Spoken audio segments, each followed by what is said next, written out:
don't see too many like me. Cause I am one of the reasons you do what you do when you wanna be me instead of you. Cause I am still on beat, showing love to the streets. Come on, you know me, cause that's who I am.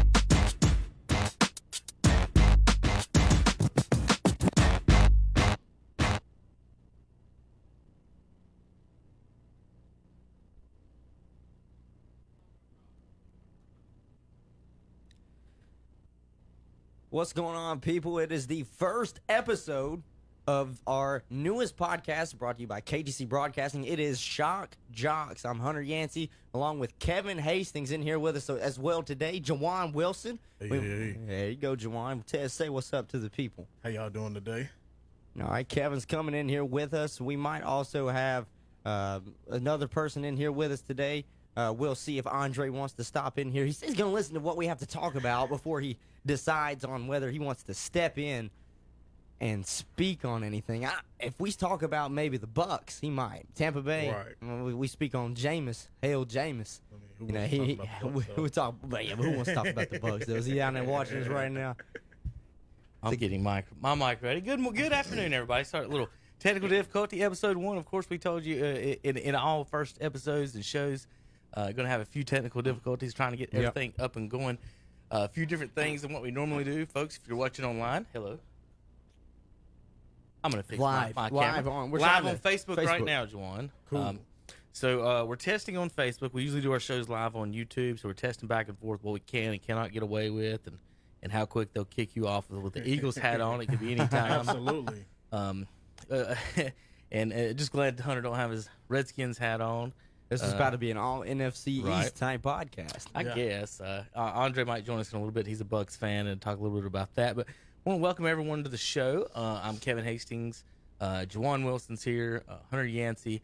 And for the most part, Hunter and I will be here 3 to 4 times a week. Jawan as much as he can be. Andre, when he's not working too hard down the hall, he'll join us some days. And we're going to have guests here and there. Yep. A lot of our broadcasters. Our local broadcasters will join us from a lot of our local broadcasts, and then we'll also have some special guests that we invite on as well as we get going and get moving on throughout our podcast lives. Hunter's playing with his fancy new computer over here. No, we know. I'm just getting stuff ready for when we want to dive deeper into conversation other than just our introduction. Now, we got to get these out of the way. Well, day one, so we're not going to get too hard into, making fools out of ourselves today. Just we'll get there. We're going to do some quick introductions, give everybody a little background on some of the things, the teams that we pull for, the teams that we go with, the things that we like to do, so you kind of get a little bit of know about us. So let's start in the NFL. Mm-hmm. Jawan, Eagles fan. Make sure everybody out there sees this. And how did you become an Eagles fan? I became an Eagles fan because of my uncle. He was an Eagles fan, and I used to like Randall Cunningham. Right. The ultimate weapon. The ultimate weapon. And punter. People forget about him. Yeah, he'll punt the ball, too. He can punt. So what, we just doing football right now? Well, yeah. Well, right now we'll jump to the other ones for real quick. So, Juwan is an Eagles fan. Yes. Hunter is a Washington Redskins fan. How did you end up being a Redskins fan? Growing up, I kind of was a Panthers fan growing up through my grandmother. But, when you grow up, you look up to your father and what he does. My father was a Washington Redskins fan.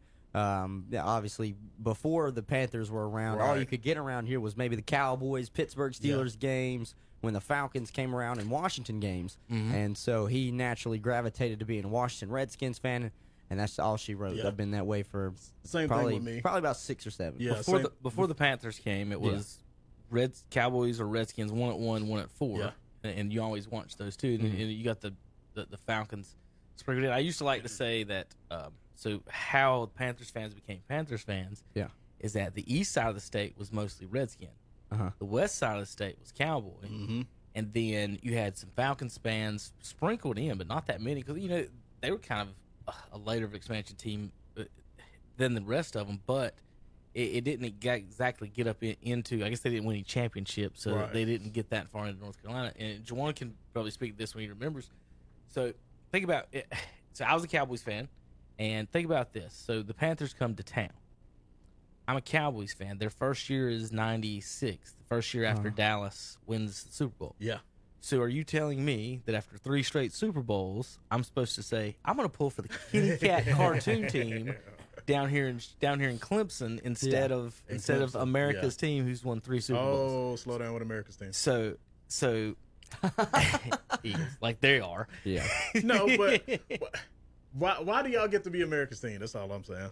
Because we are America's team. Y'all are not America's team. Here's the thing, though. I live in America. I could almost make a harder case that New England really is America's team. Right. now. At this point, you could now. Yeah. Maybe. They're now the new love-hate relationship, just like how Dallas was. Dallas still does have a love-hate relationship with it, but I feel like New England is a little bit stronger just because of basically the dynasty that they are. Yeah. So what I was getting at is that most Panther fans at that time, actually, the reason most Panther fans hate the Cowboys is that none of the Cowboy fans actually switched.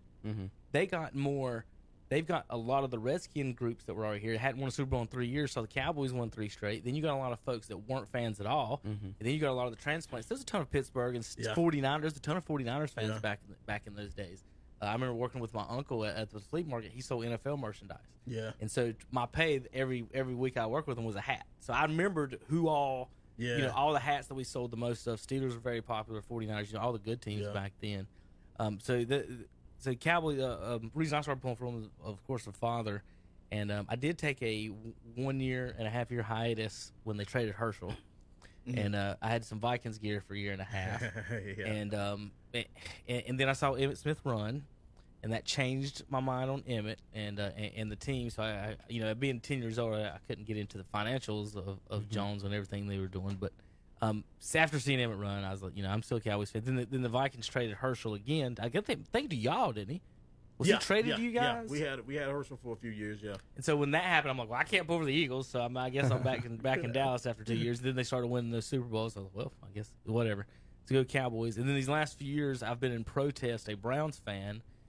Because of Jerry Jones' handling of the Romo, Jason Garrett, Dak situation, and the fact that to me it feels like that Jones has gotten to a point where as long as he sells hot dogs and he gets his face on TV, it doesn't really matter if they win. But they keep telling you every year they're going to be good. Well, it's always strange when after a football game, the first person you hear from is the owner. Yeah. It's not the head coach. He's the only owner giving press conferences. Only owner giving press conferences after every game, and the only owner everybody waits to hear for Monday morning or Tuesday if they play on a Monday. Like, all right, what's Jerry gonna say? Yeah. What's I would Jerry gonna defend him say? for some of that as if I owned a team, I would act a lot of that same way.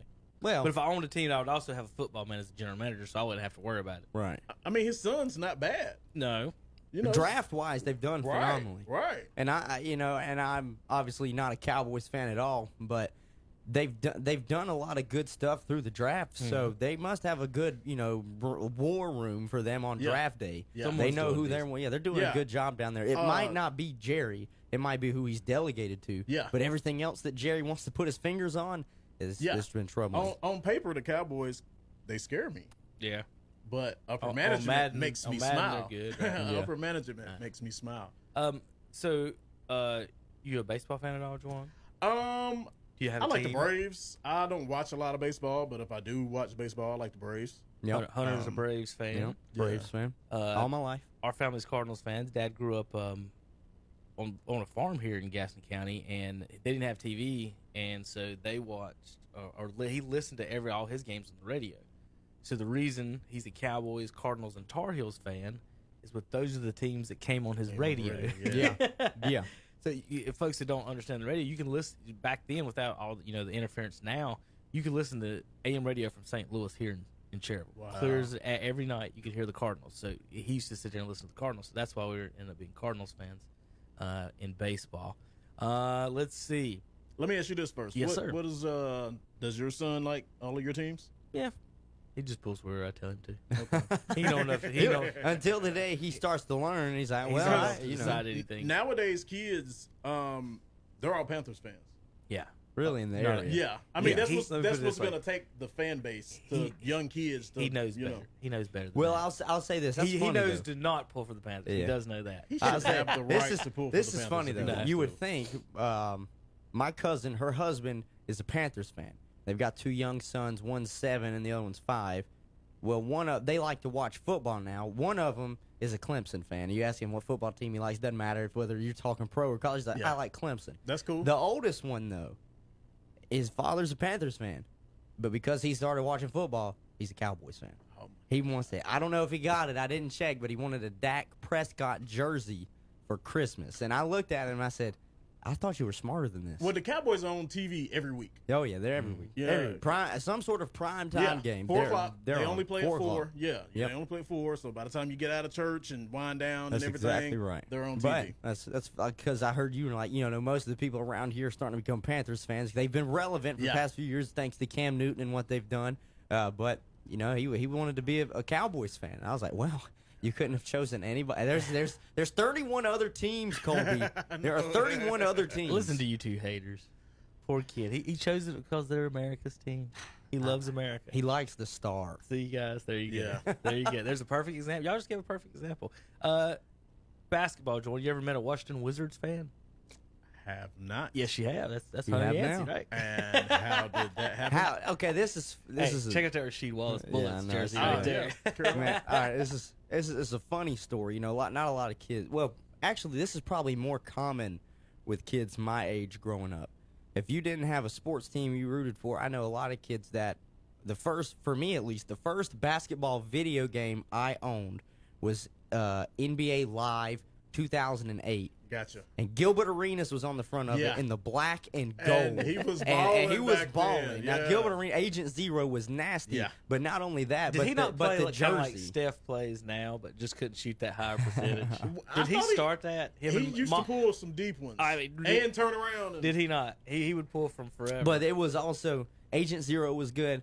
But I love those black and gold like alternate jerseys they were. I was like, man, that looks sick. So that was how I became a Wizards fan. That's not even their every jersey. and I'll pull for the Hornets, them being the home team. Yeah. I haven't had much to root for with the Wizards really since John Wall's injury. But that's how I became a Wizards fan. So a lot of people ask me, they're like, so you like Washington and the Redskins, and you like the Wizards. Are you from Washington? I'm like, Right. no, I'm not from Washington. I just pull for the teams. Yeah. I mean, I don't pull for the Nationals. I pull for the Braves, but I just like for those professional teams. Those are 2 of my professional teams. So for for a lot of local kids, I guess Juwan will attest to this, Hunter, is that when we were growing up, the Hornet, when we were born, so the Hornets didn't come around until we were about 8, so 7 or 8, something like that. Mm-hmm. So we kind of had a small if you were into sports at that age, you had a small establishment of who you pulled for. Well, everyone's parents back then, because there was no pro teams, so nobody really was like pro basketball. They were either Lakers or Celtics fans if they liked the team for the most part. But everyone else pulled for their favorite college basketball players. Yeah. So Duke fans didn't have nobody to pull for, but the Tar Heel fans pulled for Jordan. Yeah. The Bulls. So most that's what my people aunt around said, here were Bulls fans. I showed her that they're coming out with the 10-part thing on ESPN about Jordan's Bulls, and she said that really excites me because I was not a basketball fan, but every week, whatever night Michael Jordan was playing, we were like, all right, we got to get to a television. We have to get to a television. She said I was not a NBA fan, but I loved watching the Bulls. Yeah. That's just like me. I grew up a big Jordan fan, which turned me into a Bulls fan. We got to watch that on cable. We saw every Jordan's game. I watched all and then when he went to baseball, we got to see all his baseball games because they covered his baseball games. Same station. It was the exact same, the Chicago station, WGN. And I was, I knew every player on the team. Yeah. Once Jordan left, I always had a love for the glitz and the glamour in L.A. Even though I liked Jordan, I used to like Magic too. Right. And when Jordan left, I stayed with the Bulls. When Pippen left, I was gone. Right. I went to the Lakers. So I was probably about I probably started liking the Lakers probably like my 9th grade year in high school, and I've stuck with them since because I'm too old to change to somebody else now. Right. Yeah. Too old. Yeah. So I pulled for Jordan, and then then I'm when he went to the Wizards, I got a Wizards jersey. I am not a LeBron fan. You're not. No. And I'm then not a LeBron fan. I can respect the greatness that he is, but I'll admit to you that I'm not the biggest LeBron fan. Yeah. I'm not. I'm a Kobe guy. And just with that rivalry, it was just hard to like LeBron back then. Right. Well, and we'll get into another show of comparing Kobe and Michael and LeBron and everybody else. As far as I always pull for the Hornets for the all-time. I even pull from one of the Bobcats, I guess. Even though I didn't understand why other sports, like when the Browns moved, they changed their name. Yeah. Right. So I thought if y'all remember, Shin moved the Hornets to New Orleans, and I think part of an FU to the city was I'm keeping the Hornets name. Yeah. There was so much shadiness in the George Shin era Hornets and what went on and how they handled the city and the business and everything. And he even went to New Orleans and kind of did the same thing down into them. And so that was all a bad situation. Bobcats is something you want to try to forget. But, always the Hornets' colors and their uniforms, they should be the best and have been the best in the league. These last few years, all these, it's weird in the NBA watching these uniforms, and you have no idea some nights who's the home team. Yeah. Both teams are wearing colors. Neither one of them is wearing white. Right. And then Charlotte's jersey says, their purple jersey says CHA. Yeah. See, and I don't understand why it says CHA. If you want to do 3 acronyms, do CLT. More people know CLT. Listen, I'm looking at a Muggsy Bogues life-size poster right now.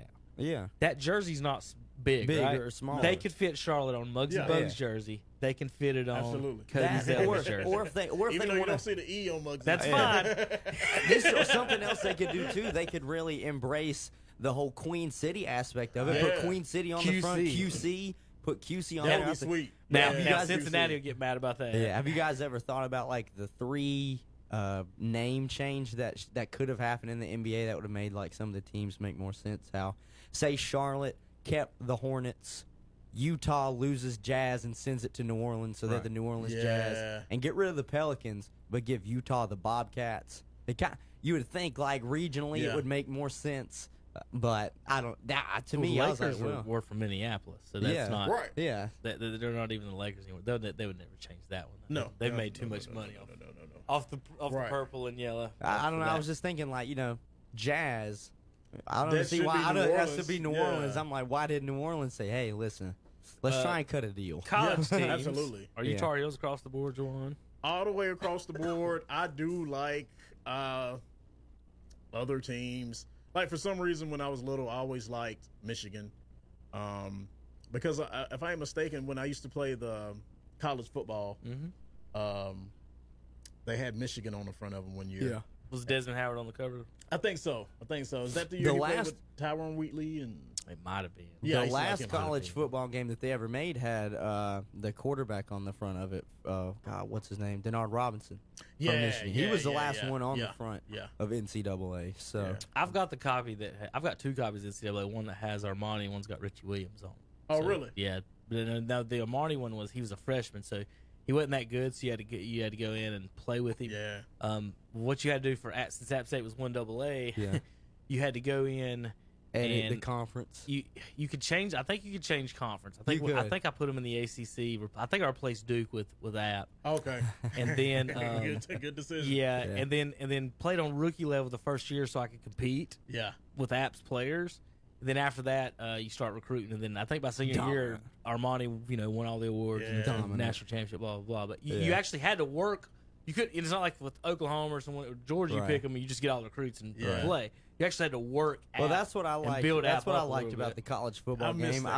There was one year I really did, and I stuck with him because there was dynasty mode, and that's basically what you tried to build. I took Marshall. I was like, bro, I'm about to take Marshall all the way, man. I won it 3 straight years. I tell you, one of the big ones back then that everybody played with was Oregon.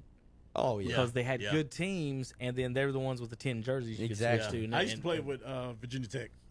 Yeah. With Michael and Marcus. Yeah, they had Marcus was there. He was like Michael 2.0. Right, he was actually a better passer than Michael was. He was. So your Tar Heels across the board. Hunter actually pulls for someone else in football. He's one of those. Well, okay, look, man, who's like USC or something like that? No. All right, well, here's the real question. Since you brought that up, all right, when you say USC, who are you talking about? I'm talking about out west. All right, that's right. That's South Carolina fans try and argue with me and say we're the real USC. They also say they're the real Carolina. They're trying to say they're the real Carolina. I got into it with the. I said exactly. No one says Carolina red. No, it's Carolina blue. Right. Carolina blue. Until you start winning championships, they're garnet. I know they've Carolina won. guard. I know Yeah. they've won some. I know they've won some baseball championships. Oh, But absolutely. I mean, until you almost three-peat like USC did with Yeah. Matt Leinart and Reggie Bush, you can't call yourself USC. And until you win 5 or 6 national championships in basketball, we Yeah. also have won it in baseball too. You're not the real Carolina. I just say South Carolina. That's all I say. South Carolina. It's not a mouthful. Yeah. It's not. That's kind of like it's not as much of a mouthful as saying like Youngstown. Right. I tell you Shot what, at Tom. I'll give them some respect as soon as they fix the roads. I can't. Oh my Columbia. God. Just the roads, period. As soon as you cross that line, It's different. It's different. It's totally Yes. different. But Yeah. There's no asphalt in South Carolina. It's But all- I love North Carolina. I grew up a North Tar Heels fan because of my dad. But when you get to that age where you start watching other Yeah. teams playing and you tend to like them. Well, I saw the later years of Matt Stafford at Georgia. Okay. This was when Mark Richt was still there, and they weren't the powerhouse they are now. They Yeah. were middle of the road in the SEC. A.J. Green was there. Yeah, okay, I you remember know, Aaron Murray was there. Mhm. So, and then that was just when Todd Gurley was getting ready to commit. Yeah. And that's when I started. It was like towards the end of my high school career. So about 8 years ago. And I've been a Georgia fan Okay. since. I'll pull for them in basketball, but I'll lean obviously towards North Right, Carolina. Happy to see what North Carolina's doing in football, though. That gives me a little bit of hope. Yeah. But Georgia. I mean, hey, they went from 2 wins Y'all last year Carolina win to what?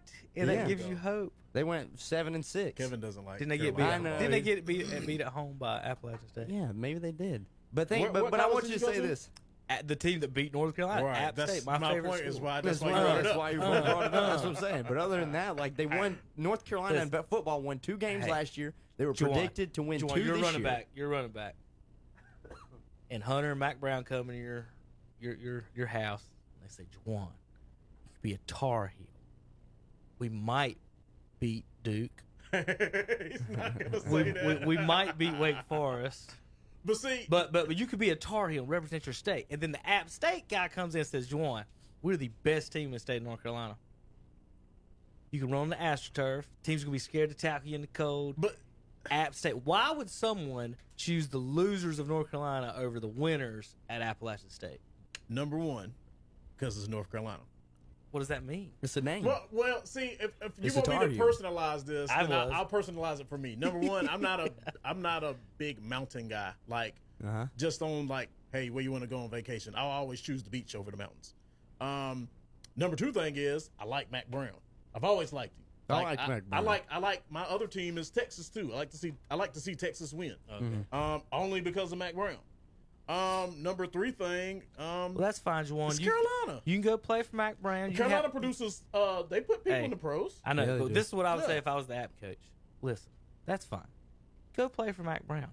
Put on your pretty blue helmet. Yes. Y'all go play on Saturdays. Y'all go 6-6, or you come play at App. Go 11-1, and we'll beat y'all, and then we'll go win the bowl game. Can I go to the league?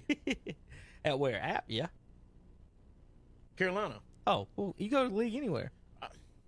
Carolina produces. Tony Romo made the league. Steve McNair made the league. Carolina- T.O. went to UT Chattanooga. Carolina doesn't Where win Randy a lot Moss- of games, Randy but they Moss produce a went to- lot of NFL players. Randy Moss went to Marshall. They do defensive Yeah, players. but They Randy do- defensive players. Randy Moss was supposed to be at Florida State. Carolina He ended has up at done. Marshall. Yeah, Carolina he's has done even Let's well. be honest. He was defensive- supposed to be at Florida State. defensive players. And I'm glad you brought that up, Juwan. Now that we kind of introduced ourselves a little bit, real quick, we do. Juwan does watch NASCAR. So let's do. back that up. I do. My favorite driver, real quick backstory, family was Petty fans. When he retired, I started pulling for Gordon because he was the only one that could beat Earnhardt, who was trying to tie Petty's record. That's why I hated Gordon. So I pulled for Gordon to beat Earnhardt. And my grandma thought he was cute and loved him, so I watched with her. They on didn't like Sundays you didn't after like the church. Rainbow Warrior. Yeah. So when Dale Earnhardt died, was Jimmy's rookie year, and he was Gordon's teammate. And I'm like, I'm really not really that tied to Gordon. I have no reason to root for Gordon because Earnhardt's dead. Yeah. I started pulling Jimmy his rookie year. I started pulling for him. I've got a poster on the wall his rookie year of him, and then that just carried on ever since. Hunter, Well, I mean, you're it's not really weird. a particular fan of someone. Look, I'm not as in deep into NASCAR, but I like certain drivers. Growing up, I did like Jeff Gordon. I liked Jeff Gordon a lot. I thought he was a really good driver, and he was. was. People He didn't. was. People cannot like him, but he was a good driver. He was. After that, I pulled for Casey Kane for a little while. I thought Case Kane was a decent driver. He wasn't one of the bigger name ones, but he could go out there and win a few races. But after that, for a little while, I liked all of the guys that run for Coach Gibbs. Yeah. I like Joe Gibbs. And so I just became Kyle Busch. I like Kyle Busch. I'm not going to say that I'm his biggest fan. Yeah. But when it comes race day for me, it's hard to pick anybody but Kyle Busch. It's I really hope he wrecks at turn 2. I know you hope he wrecks every time, but he's hard to beat. So some of the folks watching online, it's our first show, so we're trying to get out some of the stuff out of the way. Let you guys know us, so when you do start watching the episodes, listen to it, you can kind of go back and say, well, why does he like this, or why does he talk about this? So today's show, we're going to go over formats and things we're going to do, segments we're going to have. We're going to have a few segments for fun for you guys to have a little fun here. Tomorrow and every other day after this, we're going to be talking. We'll be doing predictions, breakdowns of games, up to date stuff. Each show, we're going to have a daily news section. What happened yesterday? What we're going to do today and tonight, and give you a little bit of that. So tomorrow's show will definitely have more in-depth of what's going on in the news in the area. Today, we just kind of want to give you, we're going to go through our segments and have a little fun with it today, give a little introduction exactly about everything we're going to do. So, Juwan, I made a list of segments, and you can come up with some stuff too, but these are some of the segments we're going to have on the show. And today we're going to do a couple examples for fun while you're sitting here. First of all, let's go down the list. We're going to do starting lineups. That means all-time starting lineups. So we could possibly that could be anything. The all-time Eagles roster, the all-time Redskins or Tar Heels, or the all-time Yankees lineup or Cardinals lineup. Now you're asking so many me different teams. You're asking me to remember offensive linemen names, and I'm just I didn't ask you to do any of that. But I mean, if you want to talk about maybe offensive with skill positions, we can talk about. We're going to have a segment called New Rules. That means every day, one of us will come up with a new rule in a sport. It doesn't matter which sport that we would like to see either implemented, changed. We don't want to say take away a rule without having a solution. So we want to try to have a solution. Okay. So I'm going to have one of those in a little bit. See what you guys think. I don't know if I've ever run this one by Juwan yet. So this is a football rule that I'm interested in seeing what your take on it. Me too. All right, we're going to have the segment called Mount Rushmore. Ooh. Where we picked 4 people: the Mount Rushmore of Duke basketball, the Mount Rushmore of Carolina basketball, the Mount Rushmore of coaching, the Mount Rushmore of running backs, the Mount Rushmore of everything. Rushmore of local eateries. So y'all, the Lauderburger Mount Rushmore. So y'all understand what I mean by this? You can have fun with it. That's a good one. All right, so we're gonna have a lot of Mount Rushmores. We're gonna have tweets of the day. We guys look find something fun, either interesting stat, funny comments, anything like that you can find online and on Twitter. You can follow us at KTC Broadcasting, #KTC Sports. And then we're going to have one. It's called Burns My Britches. Let me tell you what burns my britches. Yeah, that's exactly what it is. Fire. Yeah. So that's basically the complaint of the day. Okay. To let everybody know, that's taken directly off a Family Guy saying right there, burns my britches. I think it's Family Guy. No, they say they say he says grinds my gears. You know what grinds my gears? That's the one. Yeah. We're gonna have an overrated, underrated, where somebody will. I'll have an overrated athlete of the day. Juwan can have an underrated athlete of the day. We can kind of go back and forth on that. We'll have some movie reviews. If some of us go and see a movie, want to make a comment or something, won't be afraid to do that. It's a podcast. Kind of got free game. True, false.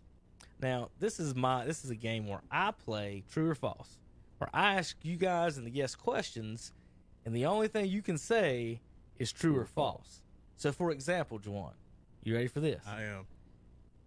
If Juwan Wilson had been the quarterback of the Carolina Panthers the last 8 years instead of Cam Newton, would the Panthers have won the exact same number of Super Bowls? True or false? You can only say true or false. False. Oh. You would have won more if you quarterback. I didn't know he was going there. Oh, man. You hear that? No, that's the hot take of the day. That's the hottest take, man. I got a cannon. That is the hottest take. Well, Cam's got a cannon. The problem is he don't know where to point it and when to throw it. That's the He kind of just lights the fuse and looks away. So you get what I mean by the true or false? I'm going to put you in an uncomfortable position to answer a question that you probably don't want to have to answer. I really mean true, though. The way So I'm gonna get some people on that one. That's fun. The true false tweets today, Bird. I think that's it. So I want to start with a couple. I didn't know who was going to be sitting here first. So let's start with a couple basketball. Since Juwan's sitting here. Now this is the way I look at it. I'm not talking the greatest player ever. Mm-hmm. I'm not talking the best in the NBA or the best whatever. This is how I want to qualify it. You're a Tar Heel fan basketball. You're a Tar Heel fan basketball. We should be able to do this between the three of them. You still a Tar Heel fan, right? Basketball. I'll pull for them. Okay. But if they play App, I hope they get run out of the gym by the Mountaineers. They're scared to play the Mountaineers. That's what it is. This year they might be. Right now, Yeah. I bet App's got the best player on the floor if they played with Cole Anthony. I out. believe it. I believe it. Don't I'm you think? a fan of Adrian. Adrian Delph. Oh man, I'm a big fan of his. Kid from Kings Mountain, folks. Just a baller for Appalachian State. Got to see him play. Pretty much ambidextrous. Doesn't shoot lefty, but takes to the rack, finishes dribbles. Just outstanding basketball player. Fun to watch. So let's do the. And the way I like to do basketball, when we have these basketball arguments, you want like let's the top five this, top five that. Instead of doing by position, this is how we're gonna do it. We're going to the park. Okay. Oh shit. Not NBA. So you don't have NBA. I know rules. who you'll say. You don't have college rules. Probably the same one I'll say. It's ones and twos, park rules, call you on fouls. That's how we do this. Okay. That's what I want to say. So if we're going to the park, do y'all want to do by position? Let's do by positions for fun. Okay. That'd be the best. Going by positions. Tar Heels. Point guard, shooting guard, small forward, power forward, center. Who you would want at each position. If you go to the park, we're gonna keep our eyes all day. Yeah. Now I know number 2, we're all gonna say Michael Jordan.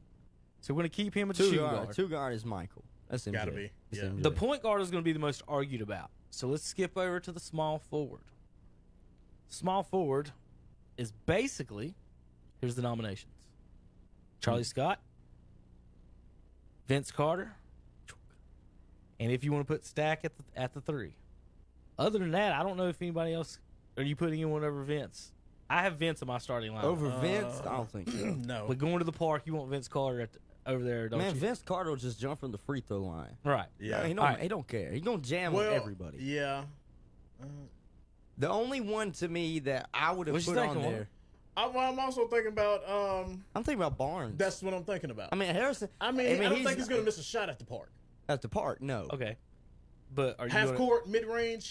But are you going to take Harrison Barnes over Vince Carter at the park? No. Prime Vince Carter could do more than just dunk. Yeah, we don't have referees out here. We at the park. Yeah, but I think Barnes was thicker than Vince Carter though. Now power forward. I'm going to tell you who Jordan picks every time. I agree with him because we're going to the park, and this is what I'd want him at the park with me if we're playing. James Worthy. It's either him, Hansbrough, Bob McAdoo. I can't take it away. I know who I'm going with. Who? Rasheed Wallace. He's my center. Oh, okay. All right. All right. Here's my starters if we go to the park. And I'm honestly, Juwan, let's say this is the no point guard starters. I'm going to the park. You can pick any 5 NBA players you want. I'm picking 5 Tar Heels, and we're going to the park, and I'm going to try to keep game. Here's my starting lineup. Okay. Jordan's at the point. Young Jordan. Young Jordan at the point. Okay. The one dunking on everybody in the world. Yeah. Stack and Vince on the wings. Worthy and Rasheed Wallace. I'm going to the park with those 5 guys, and I would honestly be able to say, unless you don't bring Shaq, I'll be anybody 5 you bring. Because you just can't handle that at the park that size and no fouls and all that other BS. And you got who was your center and Rasheed. See, I would put Jordan, Stackhouse, Vince Carter, Worthy, and Rasheed at the park. How you gonna feel about that if you had to play that? It's gonna be tough. What's funny about the Stackhouse Carter things? You could take those teams. The team that almost was the '96 team. Yeah. If Carter and Stackhouse and Rasheed stay one more year, they get that starting lineup is Jeff McInnes, Stackhouse, Carter, Jameson, and Wallace. Yeah. Saw Antoine Jameson the other day. I did too. I did. You did? He was there? He was there? Yeah, Antoine was there. He goes to Hornets. But those are my 5 if we're going to the park, regardless of position. But if I got to take a point guard, we're going to argue about that in a second. But I'm going to take Jordan Stackhouse. Like, Oh, we're getting a fight. I got Stackhouse is here. Stackhouse is here. He's ready to go. You need Sheed there. He's ready to go. You got Rasheed. Sheed's coming to the park. He's the one talking. Think about you got Rasheed and Jordan talking to you. Yeah. Stackhouse ready to fight. Juwan, Vince is jumping over your head, and Worthy is just out hustling everybody. Give you 5, Juwan. I think I'm going to have Sheed and Hansborough. You like Hansborough's going to get the boards, man. Let me tell you something. Hey, Don't forget Psycho T. Do you know how hard he's going to board at the park? Hansborough, I think Hansborough has this mindset where it's like every game is his final game. So he going to play hard at every time. He's that guy that they're like, man, quit throwing elbows. Yes. Hansborough's got same or better numbers than Draymond per like 48, 36 minutes when you expand them. But he just never got any playing time. You're talking about the NBA? Yeah, NBA. Because I'm about to say, in college, he's considered probably one of the most dominant college players. Really? So you'd rather have so you're taking Hansborough over James Worthy on that one, then? I'm taking Hansborough or Sheed. You can flip them, flop them. Don't matter. All right, let's talk point guards. Well, I didn't even give mine. Oh, do you? What you got? I didn't give him the rest of mine. Here, okay, go ahead. Finish the one. I'm taking. So you said Hansborough and Wallace at power forward center. Center. Flip them how you want to flip them. At the 3 and the 2. Michael's 2 probably. Okay, Michael's 2. I guess I'll take Vince. So all I need is a point guard. And we're gonna break that down. I want to break that down in so many taking because there's different reasons to take each one. I'm know who I'm taking. Taking Ed Cota. Do you know the damage Ed Cota gonna do to somebody's ankles at the park? I just need him to pass it. I don't need Ed Cota to shoot. I can say the same thing for Ty Lawson. Right. Okay. Right. So, but that's not who I would choose though. What you got? All right. So I'm interchangeable as well with the centers between Hansborough and Rasheed Wallace. Okay. My small forward, as much as I love Vince Carter, I'm gonna have to go with a little bit thicker. And I mean, he's not quite as athletic. I think his shot's better in Barnes. Absolutely. Barnes was clutch in college, and he could probably do damage at the park. Jordan, you can't take Michael Jordan out of any of my starting fives. Right. I don't care what you ask. You can say at this day and age, I'm still taking Michael Jordan at 2. My number 1. Because he had a lot of schoolyard, he had a lot of rondo in him when I watched him. It was Kendall Marshall. I was thinking him. Kendall Marshall had some nasty assists. If he wouldn't have broke his hand that year, I promise you, we were going to the national championship. All right, so y'all two kind of played into what I was wanting to get at on the point guard. So the thing about Carolina point guards is it depends on what you need them for. So if you're going to the park with Jordan and all these scorers, you need an Ed Cota. Yeah. And that's exactly what Ed would be my first pick on that team, not because he's the best, like all around guard. You like Kendall Marshall's passing. I love his passing. My man could throw a bounce pass from half court. Ed Cota is the best passer I've ever seen in Carolina. And people that see Kendall Marshall like, are you serious? I'm like, that's the first thing to come out of his mouth. Is because it was just amazing. I would put him in the starting lineup park because of that reason. He's going to be tossing up so many alley-oops. It's going to be ridiculous. It's going to be ridiculous, yeah. Now, if I wanted someone to score and I needed scoring for my point guard, I'm taking who you said first was Ty Lawson. Yeah. I think he is so underrated in everything that he did. His speed with the ball when he came in the league, he was the fastest one with the ball until John Wall got drafted. And he could shoot. Everybody forget he just didn't get any credit for shooting because he's so because short. He's like 5'11". My height. Point guards Phil Ford, Kenny Smith. Now Kenny might be somebody we want to take to the park too. Like if you need scoring from your point guard. Him and Ty Lawson are your scorers. If you won't pass, but this is what I'm thinking. Ed Cota and that's what I'm thinking. Though, and I didn't see Phil Ford, so Phil Ford fans get mad at him. He's on my list. This is the thing on them though. I think that out of those 4, if we're still debating the point guard, we really don't have to have the point guard score. That's why Jordan can score at every point. Right. That's why I put Jordan at the point for we're going to win, and y'all ain't gonna beat us. We're going like to if win. I have to have a point guard, I'll take one. But if we don't, and that's the question: is who's out rebounded a in the zone Hansborough with his nose broken and everything. Rasheed Wallace just being the bully that he was in the NBA. You know, Harrison Barnes can pull up mid-range outside. He doesn't have to necessarily be the dunk-on machine. But I don't know anybody that's locking down Michael. I don't know anybody to lock down Michael. I got a score, you guys. If you played a 15, Michael at least have 7. I know who I'd like to have coming off my bench at point guard. And he didn't even play. Well, he played point guard sometimes. Nobody ever talks about him. He was one of my favorite Carolina players ever. You talk about Shimon? No. Oh, I used to like him a lot, too. but he couldn't jump off 1 foot. He could. He only did 2-foot dunks. Joe Forte. Oh Yeah, my he can God, shoot. I love Joe Forte, man. So Now, if I Shimon, want clutch Gene out of a point guard, I'm taking Marcus Page. we were at Now that's clutch Yeah, Gene. yeah, at yeah. Carolina basketball camp one time with the question and answer. So the players would do a clinic. So every day you would go, and the players would do. It'd be different players. There's 12 players on the roster, so you get like 2 a day or 3 a day for the 5 days. Well, when Shimon was out there, one of the kids raised his hand and asked him if he could dunk. And to his credit, Juwan, I remember you telling me the story. he did a 360 dunk off 2 feet. Yeah, off 2 feet. Because Yep. he can't jump off 1 foot. I can't jump off 2 feet. But I'm he the had- complete opposite. I I can't get like a foot off the ground 2-footed. Oh yeah. I can jump higher now off 2 feet than I could in figured high that I out. school. damn near have to jump off 2 now. But Because you need. yeah. See, mine, I got tendonitis in both of them. If I Jumping start, off- if I start jumping off- jumping off one, it swells up. Yep. I'm Jumping like, off man, 2 I can't feet, do it. just I can't get the coordination down for some reason.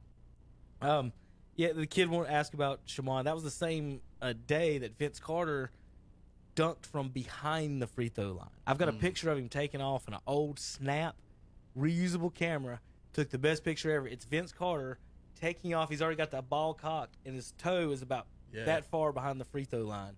Now, if I could find it one day, I'm going to send it to him and see if he'd sign it or something. But it's in one of my stacks of You pictures. didn't ask Antoine if you want to come on. No, Maktar Jai. Maktar Jai. He blocked a kid. I got called down on the floor one time to do for one of the clinics. You know, we're all under 6'5". Everybody on the courts in the high school is out there. So Yeah. we're doing post moves with little kids, and I'm out there with Maktar and Vince, and I don't know if Jameson was out there. Then it might have been Okalaja was out there. Okalaja, that was the other name. I was about to ask you that next. I did get a picture with him. And Okalaja. So the first kid in front of me, like they let the little kid shoot, but the other kid was also about my age in his teens. When he spun and shot, Maktar blocked his shot into like the 5th row. So I'm like, oh my gosh, what am I gonna? I'm next. So I'm like, everybody's sitting there watching to see if I'm about to get my stuff beat. Mm-hmm. So I gave Maktar the pump fake, and he didn't go to block for it. So I took an extra step, or Allen Iverson travel, and I went up and under and tried to spin it off the backboard, and then Bill Guthridge gave a speech about not trying to be fancy. Yeah. I knew why you was telling the story. It got turned Because into that. I see what people out there need to know is I played sports with Kevin since I was a kid, so I knew there was gonna be some type of razzle dazzle inside of this story. Because that's Kevin for you. Hey, the best pass I ever made was at Carolina basketball camp to one. So they like to run the fast break, but they also got a rule they don't like the point guard shooting. Yeah. And so I went down there with Moose.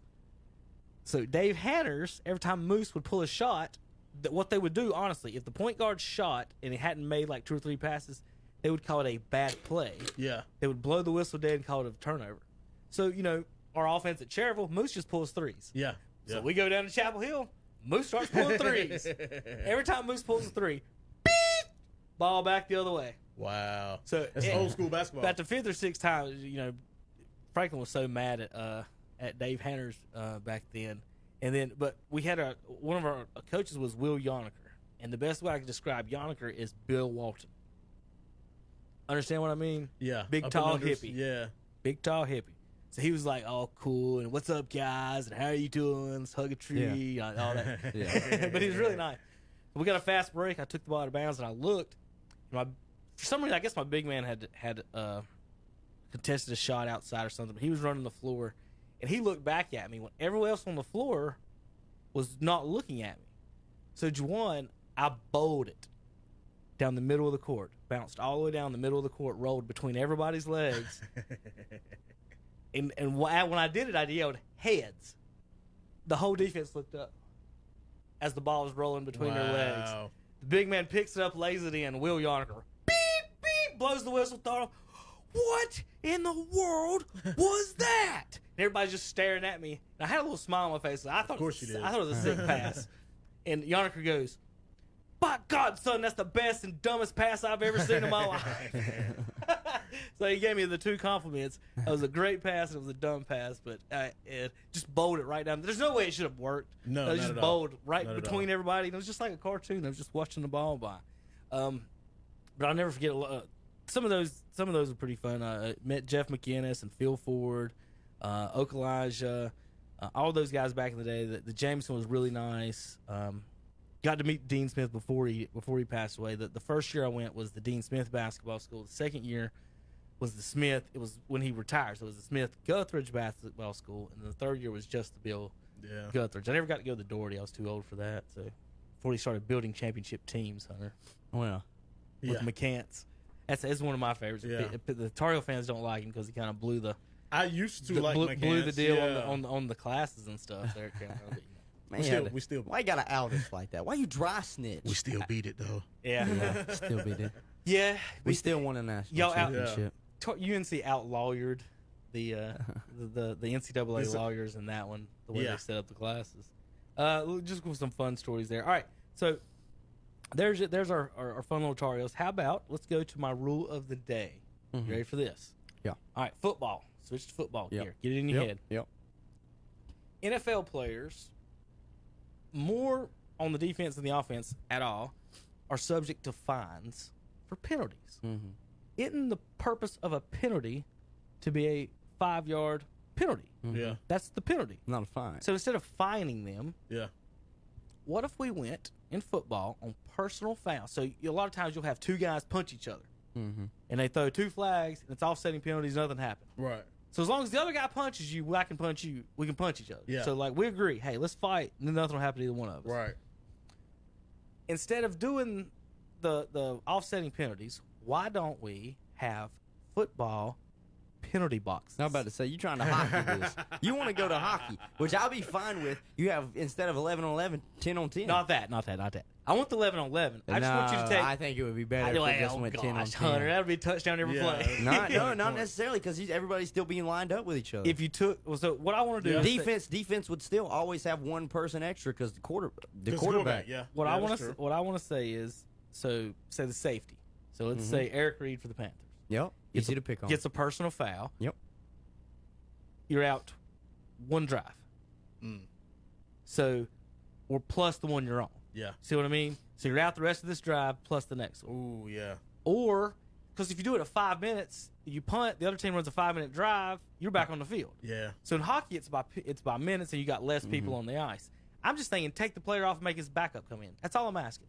You got one drive out. Man. So the targeting. So when you hit someone in the head to head or whatever, instead of, we get them the penalty, whatever. But instead of just that, hey, you got to come off the field like your helmet came off. Yeah. Instead of one play, maybe 5 plays or 6 plays or something to that nature, to where it discourages you in game. Because the players will be like, somebody, Nike or Adidas, can pick up my $15,000 fine when I blow this guy's head off. But I always thought that the best way, and they always say the best way to get to someone is take them off the field and don't let them play. Yeah. So if you did that, maybe a hockey, I don't know the exact number of minutes, but that's kind of my proposal. That's what I'm saying, though, with is, like, just take them off the field. What if you had a hockey type thing where Take this him off guy's the off field. for a series? Take him off the field and don't replace him. Because then you have the. That's what I'm saying. Then you have I don't think that's now fair, the though. but now the coach is mad about Well, it. yeah. The coach is gonna get in. He's mad about like, the other man, things too. Yeah, he's though. like, look, man, you cost us right here. If they score right here, This is your fault. Yeah, This is your fault. Because now I have to change up my whole defensive formation about you not being on the field. And it's not like they have to be out for a substantial amount of time. Maybe say, okay, it's gonna be 10 on 10 if it's all 2 people going back and forth. They're offsetting. You're both off the field for the next 2 or 3 plays. Yeah, that's fine.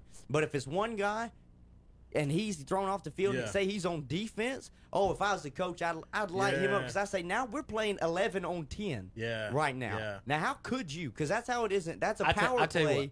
If I'm not mistaken, that's a power play in hockey. They got one side's got more than the other. If you did power play in that, football. If you did that, I would keep it to that particular drive then. Yeah, that's what I'm saying. Instead of I would do it by plays instead of plays. If you did that, you could do that. You got to sit out, or depending on how bad it is. Like 3 I said, or 4 my other plays. proposal would be to say you're out for the whole next drive.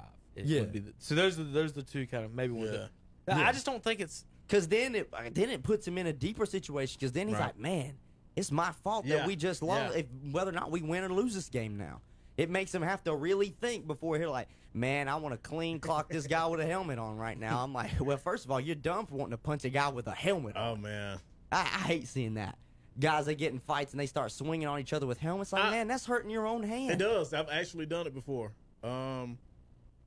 But they swung on me first, so my only reaction that I That's your always fight knew or what to flight. do was just throw it back. Fight or flight. Yeah. You really only other thing you do is try to rip their helmet off like Garrett did. I mean, what else can you Yeah. What else can you do? And I contend that Garrett was provoked. It's not his fault. He was attacked. He was viciously attacked He was by, viciously by attacked. my by Rudolph. a street gang. Yeah. Yeah. We went over that with you, didn't I? Didn't I go over that We with you? did, We yeah. watched the Miles video. Garrett. Yeah. Unfortunate setup of Yeah. this. Unfortunate. Well, folks, if you're watching online, that blank spot down there, here, let's see if you're watching me, right here below me. We asked Andre to join us, but he's down the hall. It's Probably Judy watching, time. Judy time. Oh yeah. So I was about to say, he's probably watching Skip so and Shannon. so 12:30 to 1 is Judy, and then I guess he's got about a 10-minute break to finish up lunch, do a couple of things, and he might join us here in a little bit at some point. All right, let's move on to one of our other segments. We'll play around with some of the segments here. All right, so those were new rules and starting lineup. Let's do a Mount Rushmore of Tar Heel football players. The Mount Rushmore of Tar Heel and how many football is players. at Mount Rushmore? 4. 4? Here are my 4 There's only proposals. 4 presidents up there? Yes. Here are my 4 proposals. Y'all can shoot one down, take one off, whatever you guys think. If y'all can think of someone else that may be more deserving. My Tar Heel Mount Rushmore. Lawrence Taylor. Gotta be. That's a staple. Yeah. Julius Peppers. That's a staple. Yeah. Those two were on mine. Yeah. Charlie Choo Choo Justice, the Heisman Trophy winning running back from Cherryville. Well, I guess since he won the Heisman, I guess he would have to be up there. But I don't know much about him. I know he's from Cherryville. I've always I think he heard won of the him. Heisman. I might be wrong. Oh, yeah. Okay. Well, I could be wrong. well, if he didn't win the Heisman, then he's not going on mine.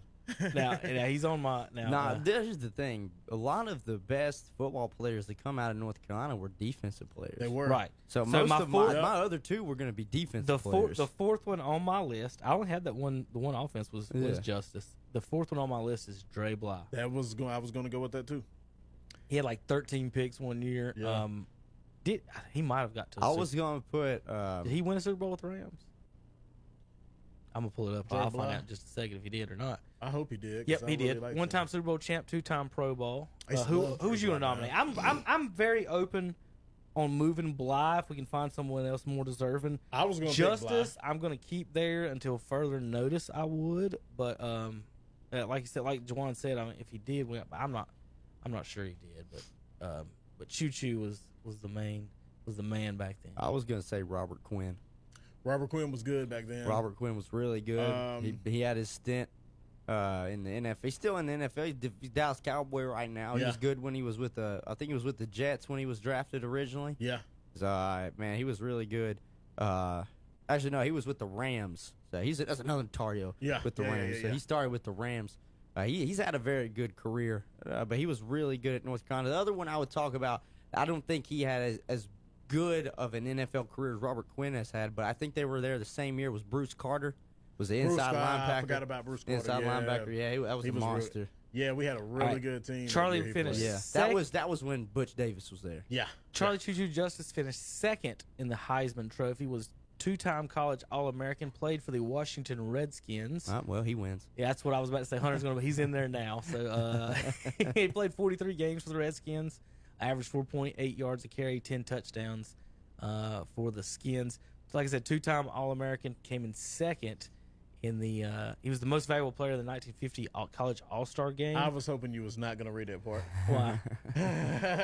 Why? What year he was playing? Oh, no, go ahead. That part, the 50 part, or Yeah. the MVP. No, no. Oh, you want the rest of the sentence? When No, he led his I college was- team to a hey, 17 wait, win over the wait, Globe. hey, whoa. You see that, Hunter? Oh, He was named the most valuable player in the 1950 College All-Star game when Justice led the College All-Stars to a 17-7 win over who's won? The Philadelphia Eagles. oh man! So the Eagles got beat by some college boys. I'm talking about 1950 here. Oh no! No, This is a excuse. 1950. Fly Eagles fly. Charlie Choo Choo Justice is coming through. Get off the tracks, I Juwan. read that. As soon as I off seen the the tracks. Eagles, I read that into my head. I was like, "Oh, Kevin, don't get to this part right here." I just read the first part of the sentence too. That's funny. There's no Eagles flying on the 1950 College All-Star team.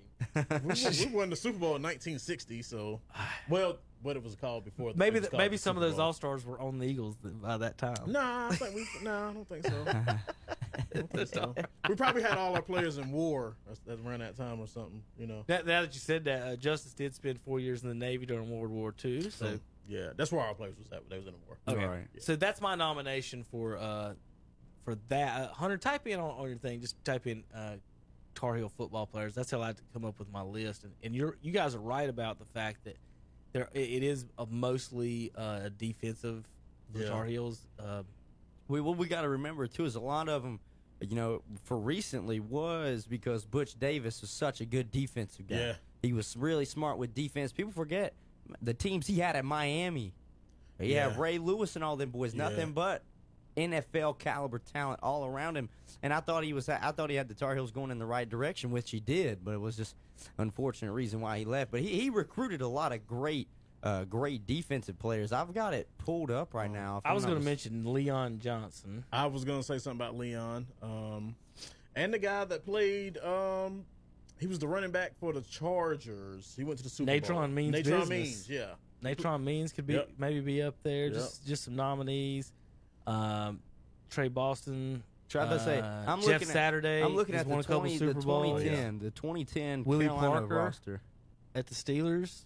Remember, he didn't even start at Carolina and goes to the Steelers and leads them rushing 1,000 yards. Same with Greg Little. Hakeem Nicks, Vonnie Holiday, Giovanni Bernard. Yeah. He's had a good career so far. Darian Durant. Brian Simmons. So, Sensabaugh was good. do you want to replace Trey Bly with anyone? Juwan? No. I like Bly. I think he deserves to be up there. He won a lot of DB awards at Carolina. Won a Super Bowl. I'm sure he was a Pro Bowler. He was a top 5 cornerback in the league in the NFL at one point in time. I think it was a 2-time. Robert Quinn was on the same team as Trey Boston. Really? 2010. Okay. He was there with Giovanni Bernard as well and T.J. Yates. T.J. Yates. Bly, I like T.J. Yates. Bly got 2 Pro Bowls in the NFL. I want to look up his college. I think it was like 13 picks in 1 year, which was just ridiculous. He went in the second round? Yeah, if he'd have left after his was the 3rd year, I think he stayed in he might have even graduated. Let's see. No, he did. He was at 3 years at Carolina, Which a lot of Carolina players don't do. Yeah. Yeah. That's punt and kick returns, defenses. Yeah, he did. 11 picks, 5 and 4. 11 picks in the first year. Like, wow, that's just insane. Yeah. The teams just kept testing the freshmen. Yeah. I remember that. I mean, just boom, boom, boom, pick, with Bly out there. Yeah, I think the Rushmore, I think that's pretty. So we got Julius Peppers, Yep. Lawrence Taylor, Yes. Charlie Choo-Choo Justice, and Dre Bly asterisk, with Hunter saying maybe Robert Quinn. Mm-hmm. Was there anyone else? Yeah. No? Not really. Gio was fun. Mhm. Bernard was fun. If Yeah. you want to try and throw another offensive guy out there for mix, wasn't just on him running the ball out of the backfield. He was an electric return man. What about Ronald Curry? He's starting to make them out. So I don't want to talk about the Carolina quarterbacks right now the way they do over there. Who knows? Well, they ruined him as well, and everyone they could. Yeah, I don't want to get We got us a good one now, though. Yeah. Yes. Let's see. Yes. What else do we want to do today? We've done a new rule, a Mount Rushmore. I gave Juwan at least one true false. I lied on it, though. Well, Yeah, I lied. I lied on Yeah, true false. I did. How does that work There's out? a 50-50 chance of being the truth or a lie. So Let's see, Hunter. yeah. In my notes, I put Rushmores for. I could do Redskins or Braves. We could do more true false. I could do a starting lineup. I could do my overrated player of the day. I think we could. might be- We could do overrated, underrated. If we do an overrated player of the day, I know we may get someone walk down the hall on this one. On my overrated player of the day. You ready for this, Juwan? Why every time I look down, it looks like I keep seeing Andre peeking. Is he peeking? Yeah. Are you ready for the overrated player of the day? Let's hear it. Ladies and gentlemen. You better not say who. Okay, go ahead. I know exactly what he's probably going to say. What? Go ahead. Ladies and gentlemen, boys and girls, children of all ages. In the NBA, my most overrated player, Draymond Green. Don't let Terry Reinhart get a word of that now. Overrated. Okay. I tend to agree with you a little bit because this is how I decide that. If you put him on another team, it's Draymond. Nope. No. Well, okay, wait a minute. Well, all I got to say is there's no Clay and no Steph and no Durant this year and last in the NBA. Right. But I did see him beat the Rockets. They did, and I enjoyed that. I hate the Rockets. Beat them Christmas Day. So, Juwan, don't look at my screen for a sec. Just try to keep your eyes this way because I'm going to ask you some questions. But we're going to do like we can do a small true false here. Are we doing blind stats so you can we're see? going to do blind stats. Blind stats. Blind stats. How many rebounds a game do you think Draymond Green averages? For his career or this year? Just either one. You can guess either one. Do the career. I'd say he's got to get about like 8.5 at least. What do you think this year? I would think he should be on par with that. What about points? He don't score that many points. I'd say maybe he averages about 14. Mm-hmm. 14 points. Yeah. Okay. I'd give him less. And you watch a lot of it. I'd say about 10. I do. Yeah, I do. So, and that's just guessing. Mm-hmm. You guys thinking about what the TV tells you? So if we want to average out what me and you said for points, it'd be about, but we'll meet in the middle, say 12. So about right now we're saying he'd be about a 12 and 8 guy. Yeah, 12 and 8. Yeah. 12 points, 8 boards. Yeah. Okay. Solid player. It's not an all-star, but that should be a in solid player. Draymond's career, he has only averaged 12 points one time. Nice. He averaged more? Less. Really? Here's Draymond's career. First year in 79, he only played. I can look now, right? Here's his stats: 6 points a game, 11 points, 14, 10, 11, 7, and 9. This year, his career. How about rebounds? In his career, he has never averaged 10 rebounds in a year. Really? Yeah. 3, 5, 8, 9, 7, 7, 7. This year, 6. What does that say down at the bottom? Looks like his career average Grand total is 6.9. now. How many great players, Juwan, have this stat line? 9 points, 6 rebounds a game. That is Draymond Green's career. 9 points, 3-time champion, 6 rebounds, 3-time champion, and a defensive player of the year. Will Purdue is a 3-time champion as well. Yeah. That defensive player of the year last year. That defensive player of the year last year was smoked in the finals by Pascal Siakam. It's a hard matchup. You know who else has got multiple championships? Jermaine O'Neal. He does. He does. He's got like 5. So when I pull, the reason I get on Draymond is cool. People will say Draymond is just. Some people will throw him in the Hall of Fame, and I'm like 9.6 assist. You want me to tell you who loves Draymond Green? Andre Bush. No. Terry Reinhold. No. Well, yeah. My fiance She loves him. Time to get a new fiance. Oh my God! That's why when they be messing up, I be like, "Get your boy, Get your boy." That's funny. Draymond and dribble the ball out of bounds again. Get your boy. Get your man's. Whose man's is this? Oh my gosh, she loves this dude. She thinks he's attractive. Oh no. Oh goodness. What does that say about you, Jordan? Don't you question that? That means I am. Or do you question? That means I must be the most handsomest man in the world. You're so cute. I'm telling you. You're so cute. So Tyler Hansbrough per 36 minutes Pick on Andre. averages 14 points, 9 rebounds a game per 36 minutes. 14 and 9. You ready for that? Yeah. Let's go with Draymond. Tyler Hansbrough 14 and 9. Draymond Green 11 and 8. We didn't look at Draymond's assist though. I'm just trying to be fair. I know. Well, that's cool. All right. And that's cool. But not a lot of And I'm not power talking about- forwards are known for assists. What Right. I'm saying is that a lot of people will tell you that Tyler Hansbrough is garbage and should never be playing in the NBA when he has better per 36 minute numbers than Draymond Green in points and rebounds. Now, assist, I'll give you that. He can dribble a little bit better than Tyler Hansbrough. And if Tyler Hansbrough could dribble a little bit better, he could probably get 6 assists too, passing it to Steph Curry, Klay Thompson, and Kevin Durant. Now, Juwan, if you shot as bad as Draymond Green shot, and you're on the basketball court with him, right? And you're on the court with Kevin Durant, Steph Curry, and Klay Thompson. Can you average 6 assists a game? Absolutely. All right. That's all I know.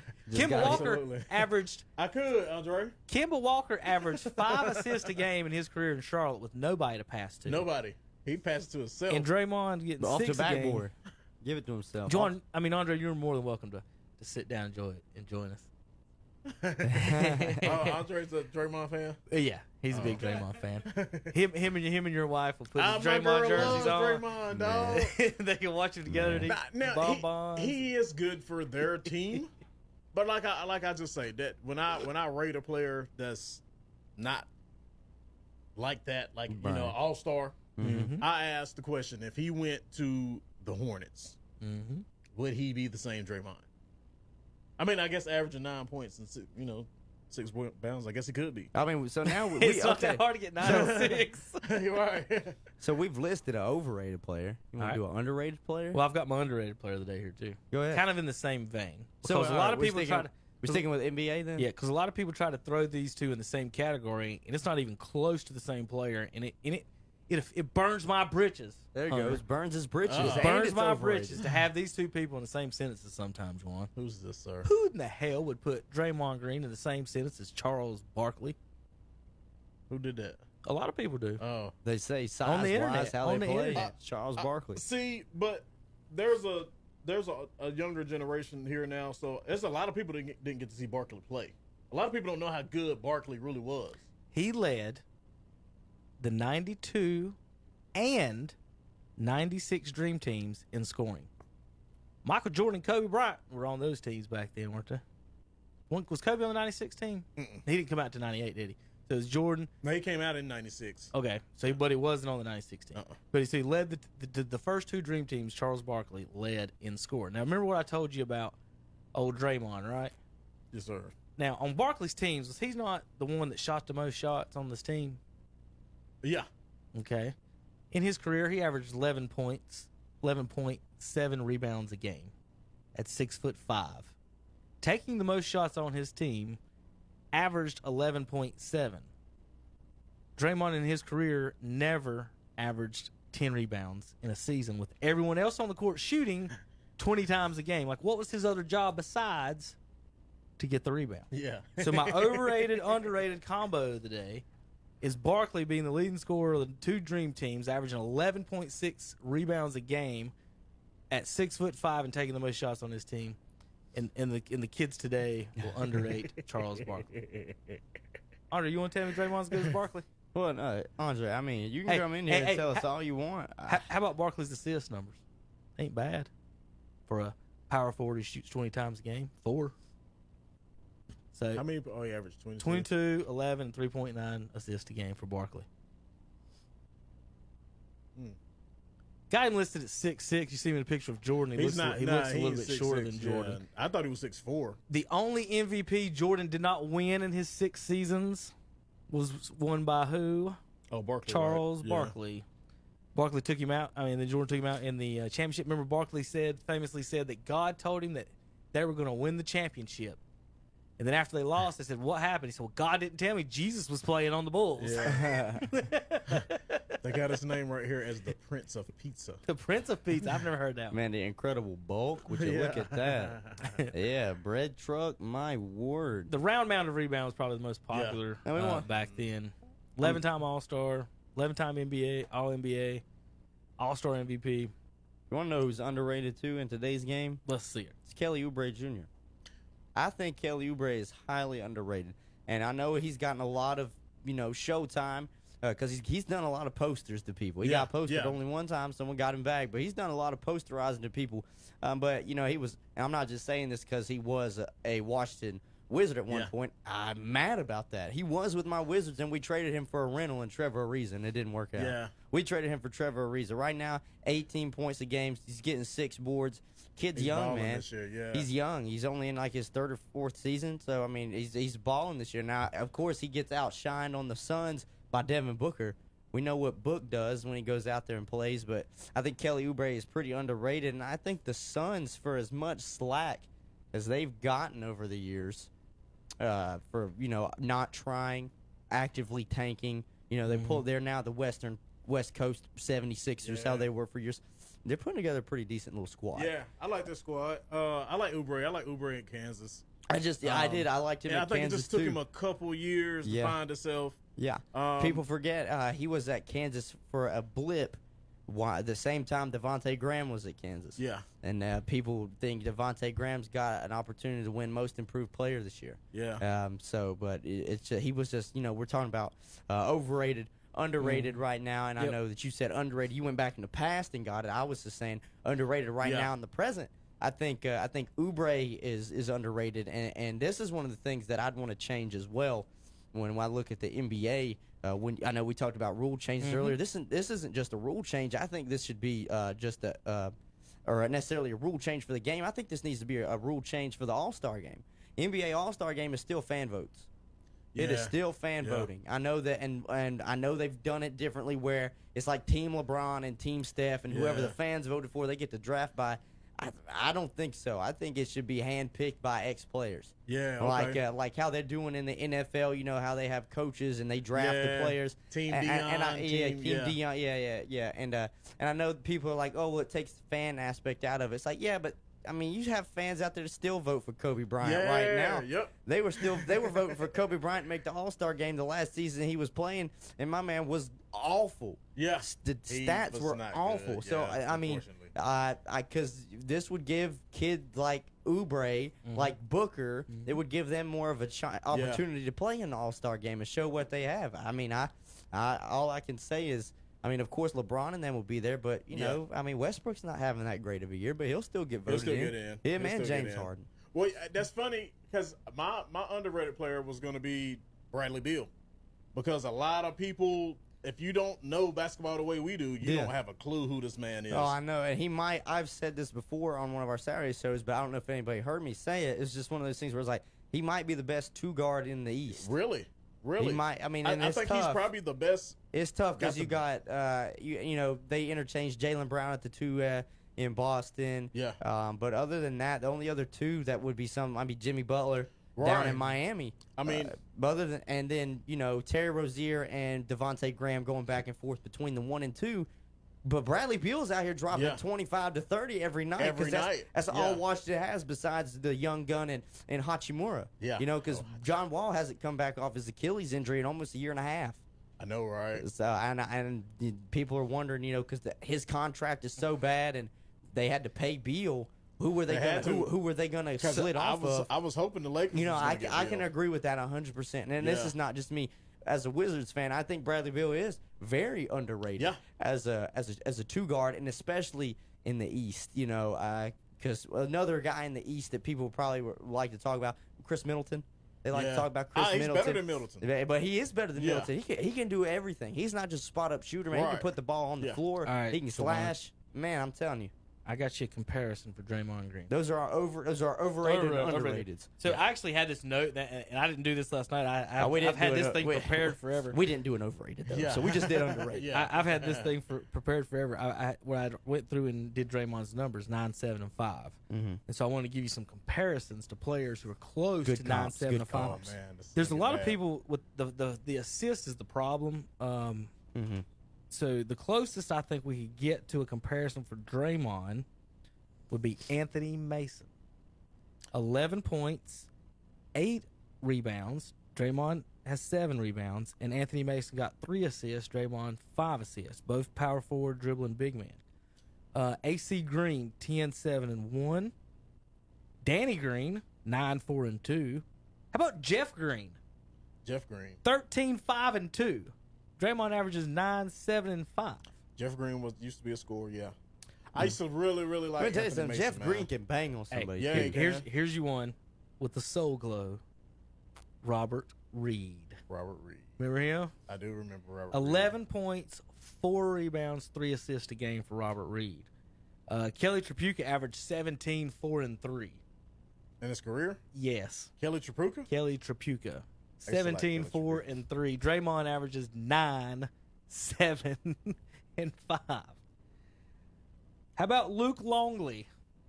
You ready for this? So Draymond averages 9 and 7. Longley 7 and 5. 7 and 5. But he didn't get the 5 assists. He got 2 assists a game, Longley, from the center position. Nick Batum, 12, 5 and 4. Oh my God. Nick 12, Batum. 5 and 4 to Draymond's 9, 7 and 5. They gave that dude so much. $24 million a year. Oh no, and they're paying for it now. Yeah. He's not. He doesn't. Hey, Hey, They're paying him, and they're paying for it as an organization. Yeah, man. Frank Brickowski I thought you were about to say Frank Kaminsky. averaged I was like, man. 10 points and 5 assists. 10 points, 5 rebounds, and 2 assists for the Milwaukee Bucks. Frank Brickowski, 10 and 5. Draymond averages 9 and 7. Detlef Shrimp, 14, 6 and 4. Kukoc, 12, 4 and 4 for Kukoc. Bill Laimbeer, he averaged a double-double. For his career? Yes. 13 and 10. Draymond averages 9 and 7. So there's my evidence of my overrated. So would you rather have Laimbeer or Draymond? They both do the exact same thing. Do they not? What? Draymond can push the ball up the court, though. Right. Would the Pistons have won 2 championships with Draymond instead of Laimbeer at center? Man, I was just looking at Bradley Beal's numbers. You brought him up. I mean, if I'm just I'm rounding these up right now. Beal this year, 28 points, 5 boards, 7 assists. Yep. I mean, it's not bad for a team that doesn't have anything. They only got 10 wins, too. Yeah. I mean, I don't have much to cheer for this year for Washington. It's been that way for the past few years. You know, we're still struggling. But, you know, he is very underrated. But if I look, and when I go overrated in the NBA, it's hard for me not to say that Russell Westbrook getting overrated because he's a stat. He buffs those stats up at every moment he can. Yeah. But I'll never say he don't play hard. God, he plays Now, so he hard. plays so hard. That's why I can't. How That's hard only- he plays make you not want to talk bad about him. That's exactly right. But All right, Juwan, you've been on plenty of basketball courts. You know this as well as I do. When the point guard shoots more than everyone else doesn't hustle on offense. they don't. Yeah. When he gets, especially if Westbrook's stealing the big man's rebound, Yeah. and then dribbling up by himself and shooting a jumper. How many times, if you're on a basketball court, if a guy gets his rebound, dribbles it up and shoots, do you run down anymore? I'm not gonna keep doing this back and forth. Yeah. Right. At some point, Yeah. you get tired of going Yeah. to hustling back on offense Why do I need to be down there? because Right. he's not going to look for you. Yeah. You've been on plenty of basketball courts I have to where But- when you play with guys like that, a lot of times you're like, I'm going to spot up if we open. I'm going to do it But half you know court. what? I'll take it. But take it as a big man, though. Think about it. If you're the big man, they don't like running that court as it is. And if they're not getting fed after running it, when does that stop? You know, the first 2 quarters, they might be hustling, but about the third quarter, now think about if you're on the Rockets. If Westbrook don't have it, Harden's doing the same thing. Harden's bother me more than Westbrook. Yeah. You got more of a chance of getting the ball from Westbrook than you do from Harden. I think so, too. I think I like agree. as far as running back and forth down the court, at least The fast I would breaks are better run- than the half court ball hog. Right. Now I agree. I would still run with Westbrook just because, you know, maybe he'll dish it off to me. You know, maybe. James ain't dishing shit. He ain't, you know what I'm saying? He really ain't. I'm not gonna keep running down the court with you just Just shimmy. As soon as James Harden crosses half court, it's ISO ball. That's what it is. It's isolation ball. You know, another guy. I mean, we could go back and forth on everybody that's underrated. Man, that's another guy I literally just thought of him. I think was underrated as well as Jamal Murray. I think Jamal Murray is highly underrated. Yeah. You got what is he, point guard or shooting guard? I can't remember which one he plays at for Denver. Man, he's highly underrated as well. You've got us now on this overrated, underrated stuff, Kevin. Yeah. It's okay. We can do a bunch of and these. I'm looking at somebody that this is a hot take for me. And I am known to serve up some hot takes, but I think overrated to me is Cap. I think Karl Anthony Towns is overrated. Overrated. I think he's overrated. If he faces another big man that's just as physical as he is, doesn't play as he good, falls apart, man. You saw Joel Embiid has punked him multiple times. And, you know, there's not many. He can stretch a little bit. You know, that's most bigs now. They got to stretch. But if he's asked to get down low on the block and have to bang it out with another center that's just as good as he is, I'm telling you, man, if he wasn't the main scoring option for Minnesota, I don't see him. Because right now he's 26, 11, and 4. I mean, I don't see him getting 26. Yeah. If they had another scoring, if they had someone else they could score besides him, I'm telling you, that's a hot take for the day from Hunter Yancey. I'm gonna dish one out at least every day because I think Karl Anthony Towns is overrated. All right, tomorrow he's a little. Oh yeah, he's not as tough as you would want. He's not a tough man. Yeah, he reminds me of talking about Carolina. And he reminds me of Garrison Brooks. I wanted him to beat up Embiid. I don't like Embiid. I like his game. Embiid is good though. I love his game. I don't like him. No, I don't think. I know a lot of people don't like Embiid. I don't like. They don't like him. Yeah. That's why a lot of people don't like Philadelphia because they don't like Embiid. I mean, I'm not a Philadelphia fan, but I love watching Ben Simmons play. Yeah, I do too. I love watching Ben Simmons play, and I like Embiid's game, but I like Embiid's swagger. Yeah, I like it. It's one of those things because I'm a huge Conor McGregor fan too, and it's one of those things. It's like, man, if you got it and you can back it up, just do it. But see, my thing is, I think he had 1 year he played good, and then he started talking shit, and I didn't like that because. Like, dude, you've missed so many games. Yeah, he can't finish. Well, I know Philly's not making it because Ben Simmons is dating a Jenner, so that is just done. Excuses. He hadn't left her alone, but I seen he was just with her again the other day. They're not winning anything. They were apart, and she hook, line, and sinker. He's not winning anything while with that. He just made threes. Lamar Odom needs to call him real quick. He got smart with me. I tell you about that. The All-Star game last year. Oh, you got to talk to him? Yeah, he got Ben smart Simmons got he smart told me with it was him. a bad question. Did he? He asked him if they could beat the Warriors or something. I said, "Could y'all win the championship this year?" Yeah. And he got, "That's a dumb question, bro." And I'm like, and then they didn't get it out of they get the second round. Goody. Dumb question. I hear you, boss. Well, okay. How about a better question? Can you shoot better than me? If we went out there right now at a 3-point contest, an NBA player I will beat you in horse. Straight up. If you want to, Ben, we'll go around. I should have done. If I wasn't expecting him to tell me it was a bad question, I wasn't ready for that round, really. Right. I was like, can y'all win a championship? Like, when is that ever a bad question? You know, but apparently to him it was, even though they couldn't get out of the second round. Yeah. But that would have been the best one. We'll play horse right now. $50 right here, or I'll put 50 down if you'll put 5,000 down.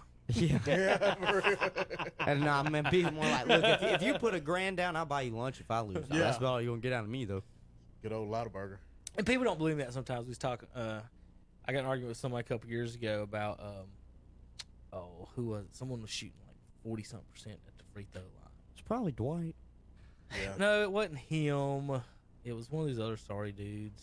Gosh, I can't remember who it was. LeBron only shoots like 67%. 67%. I will go. Listen, right now I'll go to the league and shoot at least 75%. I know, and I tried to explain that to someone that hadn't played basketball, and I'm like, NBA. There are a couple of million people in America right now that can shoot better than a ton of NBA players. I mean, would you if you? I don't know if he's watching now. His brother was earlier. If you had put your money on Andy Sain or LeBron James in a shooting contest, well, let's say this. Don't say LeBron. Let's say Andy and Gerald Wallace. Oh my God. Or Andy and MKG. That's what I was about to say. Anybody, you and me and MKG. Would you not feel confident in a game of horse against MKG? Yes, absolutely, absolutely. MK, no dunking, of course, no dunking. And I really like that dude when they first drafted him, just because of his motor and he can jump and dunk. But I think all the outside noise eventually got to him, where you can't shoot. Your defense really isn't as great as everybody thought it was going to be, and he's just kind of diminished to where he's. To me, not even the game. He didn't even play the other night. No, he don't play. Yeah. No, a lot of them are DMPs. Yeah, do not play. Coach's decision. A lot of them are, and to me, that's probably the only smart thing. I think Borrego's an idiot. Anyways, I think that's the only smart thing Borrego has done is let the young guys play. They're fun to watch, though. They're fun to watch. Yeah, that's Miles Bridges is a blast to watch. Yeah. He can't shoot, but he's an athlete. Fun to watch. You can tell out there he's bigger than most people out there that he's playing with. Yeah. So real quick, let's mention some Hornet stuff, Juwan. While we're on top of this, we're talking about what could be, what couldn't be. NBA's starting to pick up anyway. It's going to get closer to the end of football. So last year, the Raptors won the championship, right? They had 0 lottery picks. How many lottery picks, Juwan, if you were going to guess, was on the Hornets roster last year? Oh my gosh! I think I know the answer to this. The Raptors won with 0. How many were on the Hornets? A lottery. All right, so lottery is a top 13. 5 or top 10? Top 13. Top 13. Top 13. Okay. Which is weird. Man. You'd think it'd be top 15, but it's not. I'm going to go with 8. You're close. 9. Close. 9 lottery picks on the team and didn't make the playoffs. Horrible. But Not did they not win the championship. Yeah. They didn't even make the playoffs But see- with 9 lottery picks. if you're not picking, especially in certain drafts, if you're not picking in the top 5, We're That's the all- Hornets they always get like crashing. a 7th pick. we're gonna go. you We're gonna go know? through them real quick for fun, but before the end of the show, to just show you how bad drafters the They're Charlotte Hornets have horrible. been. We're That's- gonna start with Kimba's year. That's your boy. Who? That's Pixum. Who? That's a horrible draft assessor. Who? Rich Michael Cho? Jordan. Rich Cho. I don't even know if Jordan is participates at all. I'm about to say, I don't I think he think he does. just owns it to like for him to be like, yeah, I think he On does. the team. I own yeah. the team. Hey, Honestly, I have on the team. Jordan Brand. I own the team. All right, on my shirt. so here's Yeah. On the here's jersey. the lottery Jersey. picks on the team last year. MKG 2nd, Marvin 2nd, Cody 4th, Biombo 7th, Lamb 12th, Monk 11th, Kaminsky 9th, Bridges 12th, and Kimba 9th. So we're going to go back to Kimba's draft. Here's the players drafted after Kimba Walker: Klay Thompson, Kawhi Leonard, I seen this.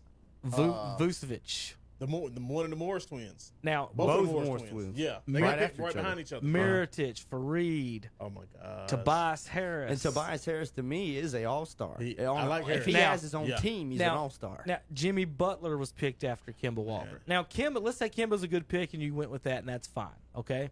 So let's build from there. So we got Kimba, which would mean what we're going to do next year in the 2012 draft. Well, let's talk about that. This is the draft where we had the worst record in the NBA and did not get the number one pick because Right. the Pelicans were a expansion team Right. and got the number one pick. So we missed out on Anthony Davis by one pick. So in back-to-back years, we could have had Kimba Walker and Anthony Davis. Changes everything. Now that's just luck. That pick and roll is disgusting. Now luck explains that one. Now now the rest of this draft explains idiocy. The 3rd pick in the draft, we You're talked about him underrated, earlier. man. Bradley Beal. So the Wow. Hornets could have had Bradley Beal instead of MKG. They And could- Kimba Walker. If they would have picked someone else besides Kim, let's say they picked Kawhi Leonard the year before, they could have had Kawhi and Bradley Beal, or Kawhi and Damian Lillard. The Hornets could have Dame Lillard and Kawhi. Andre Drummond. Harrison Barnes was drafted 7th behind him. They drafted, remember, there was an argument, MKG or Harrison Barnes. And people didn't want Jordan to draft Barnes because he was a Tar Heel player. Instead, we draft MKG, who just can't do anything. Andre Drummond, Austin Rivers, Jeremy Lamb, had him twice on the team. Yeah. John Henson, Tyler Zeller. There's some other people down the list. That Draymond Green, Chris Middleton. You could have had all those players instead of MKG at number 2. So MKG's going to go down. Well, he's still on our roster. Yeah. Like, how does he still own the roster? I just don't get that. Is that they've clung to him like because he's the number 2 pick. All right, so the next year, Zeller goes at 4. Behind him, Nerlens Noel, Trey Burke, Michael Carter Williams, Giannis at 15. So we could have had, if let's say they keep Kimba, Juwan, they could have had Kimba, Giannis, and Bradley Beal in the starting lineup. In three straight drafts, if all they did was do what they're supposed to do. Kimba, Beal. It comes back down to your And scouting department. and Your Giannis. scouting Yeah. department ain't too good, man. I think their scouting department has gotten better. Yeah. But they've not filled the need that they really have, which is a solid 3 or 4 that can not only put the ball on the ground but shoot it. Absolutely. So this year- they're still lacking in shooting. In That's exactly what they're doing. 2014, they picked Vonleh at 9, who they trade. People that went after him, Zach Vonleh. LaVine, bro. Zach LaVine. Zach LaVine went after him. T.J. Warren still scoring in this league. Nurkic went after him. Gary Harris went after him. Mm-hmm. Bogdanovich playing in the league. Jokic went in the 2nd round. One of the best centers in the league. Yeah. Jokic. So, Juwan, 4 straight drafts. Starting lineup could be Kimba, What are they doing? Beal, And Giannis. Beal, and that's Beal is one of those things where it's And literally Jokic. just flip flop the 2 and 3 picks. Yeah. You know how they used to say Jordan could have been a trailblazer, Yeah. but Yep. instead he just went a spot after. Yep. That's the same thing here with Bradley Beal. Could be a Charlotte Hornet, Yeah. just he went a spot after. Oh, Portland could have had Drexler and Jordan instead of Jordan and Pippen. And they would sell a lot more tickets if they had Bradley Beal, because he'd be out there going crazy. Yeah, I know. All right, 2015. Hornets take Frank Kaminsky. Of course we did. After Frank goes Winslow, Devin Booker. That's the one that probably hurts the most. Kelly Oubre. Oubre. There's our point guard now, Rozier. Mm-hmm. Who we just traded for him and paid the same as Kemba about. Mm-hmm. This might be one of the weaker drafts. Yeah. They usually highlight It was yellow and red top people. heavy. It was top heavy. Just like last year's draft was top heavy. Yeah. But they did miss on Booker. They could have got Justice Winslow. I think or Justice Winslow. Winslow Winslow was the one they were thinking about then. Yeah. So that was 2015. Just hot garbage from the You know drafting what? department. I think they didn't get Winslow because, They had MKG. well, not even that. The Hornets, they'll take a lot of Carolina players. They won't take a lot of Duke players. Was Henderson on the team at that time, and they didn't? Gerald Henderson. Remember he stuck around forever. They had Henderson, and they had. Was this year we didn't have the first round pick because we traded him for Bellinelli? Remember we traded a first round pick for Marco Bellinelli who played for a year. That's smart. Yep. So That's just the smartest. that was that great draft here when we traded. I mean, look at those names that are up there. Look at the names: B.I., Brandon Ingram, stud. Chris Dunn, great player. You know he's growing still. Buddy Hield, he's getting a big contract out at Sacramento. I'm just looking at some of these names. Jamal Murray was right there at the 7. Yeah. I mean, I don't know, dude. Ben Simmons at number 1. There are players everywhere, and they just always seem to pick the 1 or 2 busts that are determined to be busts. Hornets had the 11th pick and 16 with I think it's 17 I with agreed Malik with this Monk. one. I did agree at the time. I agreed with Monk, even though we could have got Donovan Mitchell. They passed on Donovan Mitchell, but Justin Jackson, yeah. Which is, I mean, But Kuzma, Kyle Kuzma. Yeah, I remember what Monk did to the Tar Heels, so I was like, yeah, get Monk. So Kuzma was later. Severzini in the second round. But I didn't see nobody seen Kuzma. but you know what coming, I've though. noticed besides the year that they got royally screwed out of getting Anthony Davis? Yeah. They're too middle of the pack. Yeah. They're Look at this year. They're trying to tank, and they And they still got win. 10 teams and worse than them. yeah, they're trying to tank and they win. They got rid of their All-Star and are still almost in the playoffs. I don't. It's nothing that they did, and it's so frustrating. Like, and honestly, you talk to people. There's only I think it's 2, and I may be wrong, maybe 3 franchises that have never been to a conference final, and they're one of them. Are the Hornets, looking at all this throughout their history, they've only won I think 2 playoff series. Are they the worst franchise in the NBA? Well, when they had, because I used to go to a lot. My godfather, he used to have Hornets tickets. I seen Jordan play in the playoffs in Charlotte once. When the Hornets were good, Jordan was here. Right. So he just knocked them out. Yeah. And they had really good teams. Even when they had the Anthony Mason years, I believe they went to the playoffs. They just Glenn Rice won a playoff series. Some of the best years for recent Hornets, the comeback Hornets.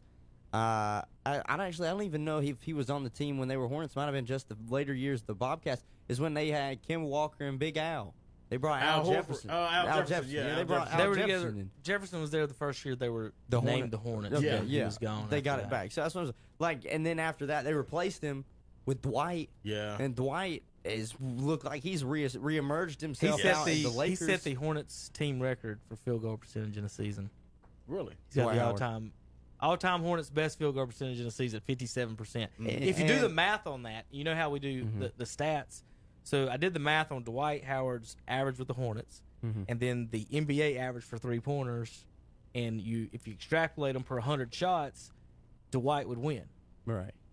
So Wow. Because he's more efficient. Because all the kids today they talk about how the 3-point you got to do the 3-point game, 3-point game, 3-point game, but a dunk is a lot like I just don't get to me like why you would not like you say for Golden State, take what they had last year. If you had Dwight Howard at center, like take him 15 and the Hornets traded someone who averaged 15 and 11, and set the record in percentage for Mozgov, and then traded him for Biyombo. They like we went Biyombo, back man. to Biyombo. Man, that made me so mad when I was there the other night covering the Hornets and Thunder game. They started Biyombo. All right, I get it. Yeah. He's 6'8". He is undersized as all get out to be a center going against Steven Adams. Yeah. Steven Adams is 6'11", almost a legit 7-footer. And you have on the bench Cody Zeller, who's a 7-footer, and Hernan Gomez, who might be just a little bit over 7 foot. I don't care if they can play a lick. You just put them out there and bang bodies and get boards. Steven, the opening tip, the Thunder won the tip. What did they do? They put it down low in the box to Steven Adams. He got fouled, and he can't really shoot free throws very well. But it didn't matter. You saw what they wanted to do. Right. They knew they had the height advantage with Steven Adams over Bismack Biyombo. And that is why, to this day, and there's another reason from last year, why I truly believe Borrego's puppet. Yeah. Borrego's a puppet. They think that that him coming from San Antonio means he's got a little bit of Popovich in him. I think he's an idiot. Yeah. The only thing he's done right so far is play the young guys to see what he has. Yeah. Other than that, I think he does decision, not have good situational awareness on the court. Not at all. With who he needs on the his personnel. Yeah. I don't think he knows who he's supposed to have out there at the same time. He kind of just playing with it as it goes along, seeing what works, which I get it. Yeah. You got to find what works. But, man, I'm telling you, the best that they looked out there on the court was when they didn't even have Biyombo on the court. Yeah. I mean, Cody Zeller is probably one of the best up and down the floor running big man because he kind of did it at Indiana. Yeah. You know, that's what he was used to. Right. Biyombo, when he's run down the court, he hardly ever has his head on the swivel trying to get, a fat, catching them off guard when they're getting the inbound. Yeah. And he's undersized, man. I get it. Everybody wants to go to those small lineups because they can shoot threes with the bigs. But what is it when you're big is undersized and can't shoot a three? That's just like when we was at the Jazz game, the Hornets in the Jazz game. Yeah. Gobert was beating everything, man. Yeah. And even the shots he didn't beat, tough. He's always in there for Defensive Player of the Year. All right, Juwan, last Saturday, we'll let you chime in your 2 cents here. We're about to the end of the show here in about 10, 15 minutes probably, folks. Last Saturday, or last week, the NFL picked the top 10 quarterbacks of all time. So last Saturday, we kind of went around the room, and we got it down to 9. And we forgot to finish the show. I wrote mine up there. So the 9 on this board on your left, Who wrote Juwan. Vic? Hunter did. All right, so the 9 on the left is what we went with for the top 9, no particular order. So what we did was, before the show even started, I wrote down Montana, Brady, Unitas so that no one would argue with those, and they didn't. Right. So then the next 4, each one of us got to put one guy in that no one else could argue with to try to pull out. So Tom went Marino, Terry Aitman, Hunter, Peyton Manning, and I went Drew Brees. Okay. That left us with 3 spots. So we all blind voted for, and the nominees were, of course, there to your right, and it separated. The ones on the far right didn't win a Super Bowl. Right. The ones on the left did win Super Bowls. The bottom of that board is 2 Doug Super Williams. Bowls, but Doug Williams people did don't win think a Super they're Bowl. big quarterbacks. Yeah, Doug was a late write-in from Hunter too. Yeah. So we ended up with Bradshaw and Elway squeezed in on the second vote. So that left us with one person, and the final nominees were Staubach, Kurt Warner, Steve Young, Bob Greasy, Doug Williams, Michael Vick, and Fran Tarkenton. That Sipe is not the nominee. Okay. So we had 8 nominees, Juwan. So Staubach with 2 Super Bowls, 2-2 in the Super Bowl, never had a losing season in his career. Kurt Warner 1-2 in the Super Bowl, went to 3 total, and he won an MVP. Steve Young 1-0 in the Super Bowl, of course. Bob Greasy 2-0 in Super Bowls for the Miami Dolphins, and of course was on the undefeated team. Mm-hmm. Doug Williams won for the Redskins. The Redskins got 3 Super Bowls, all with a different quarterback. Doug Williams, Theismann, and Ripien. Yeah, and Doug Williams, first African American to win a Super Bowl quarterback position. Yes. Michael Vick was nominated by Hunter for all kinds of reasons. He did not win the Super Bowl, obviously. Didn't win the Super Bowl, but he's probably one of the most electric quarterbacks to ever play the game. So Juwan, looking at those 8 final nominees, would you be leaning towards one or the other of anybody as to make the top 10 all time? Let's list the 9 again that we have. We have Joe Montana, Tom Brady, Johnny Unitas, Dan Marino, Troy Aikman, Peyton Manning, Drew Brees, Terry Bradshaw, and John Elway. So far, and for those of you who didn't quite catch it, they did the NFL top, they've done the top 100 thing for the 100th NFL season. They've done the top 10 quarterbacks, and we're doing our own list. So those are the 9 we have so far. We just need to figure out who the 10th is. And we're going to do it Saturday, but we're going to see if you had any. It's gotta be. Or now you don't have to go with one of the ones we nominated. If you feel more like someone else should be top 10. It just can't go be a fly Eagles fly. It can't be that guy. Well, no. I was gonna over here on this list. I was gonna ask where my boy Foles was at, but that's neither thing. You can write him in. You can write him in. I wrote off of this list. I'm taking 2 off and adding 2. No, that's not what we're doing. Oh, we were you. Well, here go. I'll give you my own 10. No. I wanted you to do that 10th one. To who do you think should be on that you think that we need to get in, and we'll make that argument for you Saturday with Terry and Tom. But which one are you? Is there anyone that you say, man, how is he not on? It's gotta be Favre, dog.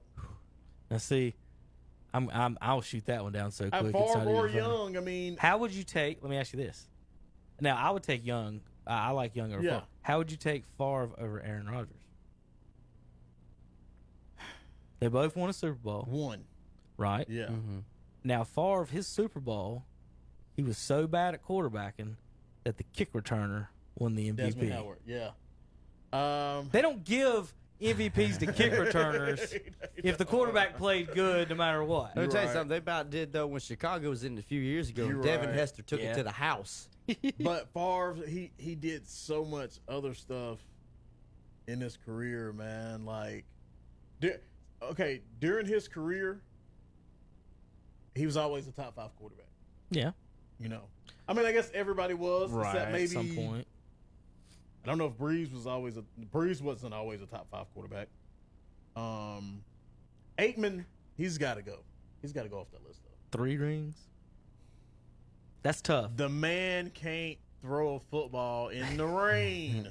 Well, if it don't rain, what if it does? It didn't 3 times, Juwan. It don't rain in the Georgia Dome. He's never man. He's never. Correct me if I'm wrong. He's never thrown for 4,000 yards in the season. Right? Probably not. There's a lot of them on that list that didn't. Bradshaw didn't either. He's never led the league in passing. He's never led the league in touchdown passes. I totally get it on the to me, statistical aspect. I get it. On the statistical thing on Aikman, I get it. Yeah. Would being a fan of those teams, I think Emmitt Smith is the reason they won and the reason. Yeah, Emmitt and Michael Irvin. There's only one running back winning MVP and Super Bowl championships. His name's Emmitt Smith, and leading the league in rushing. And I think he was the catalyst of that. I can agree with that. As a Cowboys fan, see the question on this is always the greatest or best. Like, did you have the greatest career? Did you have greatest accomplishments? Were you the best quarterback? When I look at the Cowboys passers, Romo's the best passer, and it's not even close. Right. If I want a leader, you're going to go Staubach or Aikman. You can go either one of them probably. But Staubach did lose twice to Terry Bradshaw. Now, one of the Super Bowls, the guy dropped a pass in the end zone.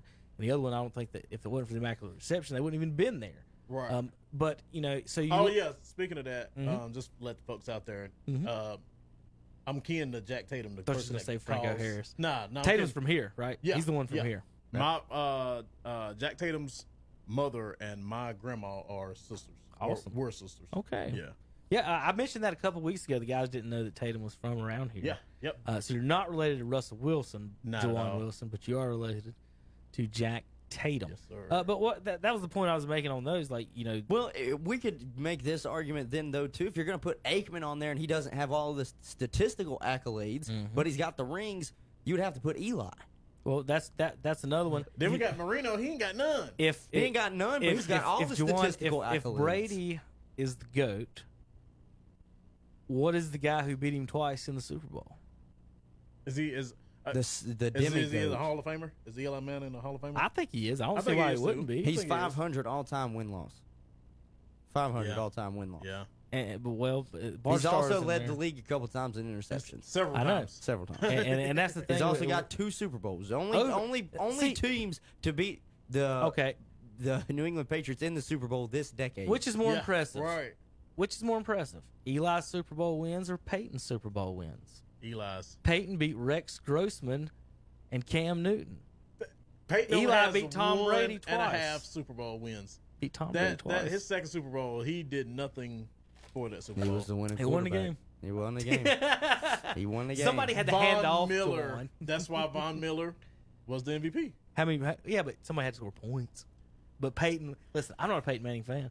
I 100% agree with you. That defense was awesome. If the Panthers were smart, they would have drafted Miller and Andy Dalton instead of Cam Newton and whoever they didn't draft in the second round that didn't make it. Yeah. That's what I tell all the Panther fans, because if you talk to a Panther fan about that Super Bowl, they say that they were cheated. Oh, it was the Vegas and cheated. Yeah, cheated. Cam Newton stared at a fumble. They wanted that was on right. him. He well, stared like at I said, man, the defense, like he was having nightmares that whole game. Cam didn't have a chance to play quarterback that game. No, huh? What about Kurt Warner? 3 Super Bowls, one Probably the best story. MVP. Probably the best story coming out of Roethlisberger's won 2. bagging groceries. Yeah, Roethlisberger's won 2. That's who had a horrible Super Bowl. Yeah, the Super Bowl against Seattle. Juwan, how underrated is Warren Moon when they start talking about these black quarterbacks? Oh, man. We don't even talk about it. Is he not the best anymore. black quarterback all around ever? No. Who is he? Steve McNair. I think Cunningham might be. But I think Steve McNair might be the best passer. I agree. Steve I love best Steve black McNair. quarterback Whoa, all time. whoa, Lamar Jackson. But He's getting there. He's gonna there. He's gonna be. He's gonna be. He's got a lot of things to do to catch Vic first. And then He's- Vic never caught Cunningham. Well, he already broke If Vic's McNabb single could've season won record.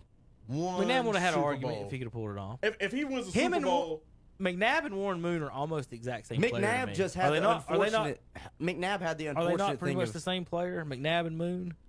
They're built the same. Yeah. They even, I mean, to me, they look, those two are twins almost to me. I don't think McNabb could move as good as Moon did. But here's the thing, though. McNabb just had the unfortunate thing. He ran into Bill Belichick and Tom Brady. man. That Eagles team and Andy Reid, they ran into while the Patriots All right. were just getting started. All right, so let's go to some tweets of the day. There's our quarterback argument for a minute.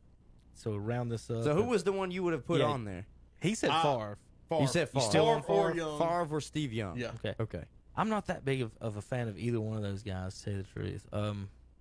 I would lean more, and that's what you got to say. You got to decide if you want greatest, the most stats, the best quarterback you've seen. Yeah. You want history? what? If you want history, I'm putting Doug Williams. Yeah, I mean, you all kind of. And that's a partial Washington fan in me too. But all right, here's some Doug fun Williams. stats of the day. Jameis Winston had 30 picks this season. 30 for 30.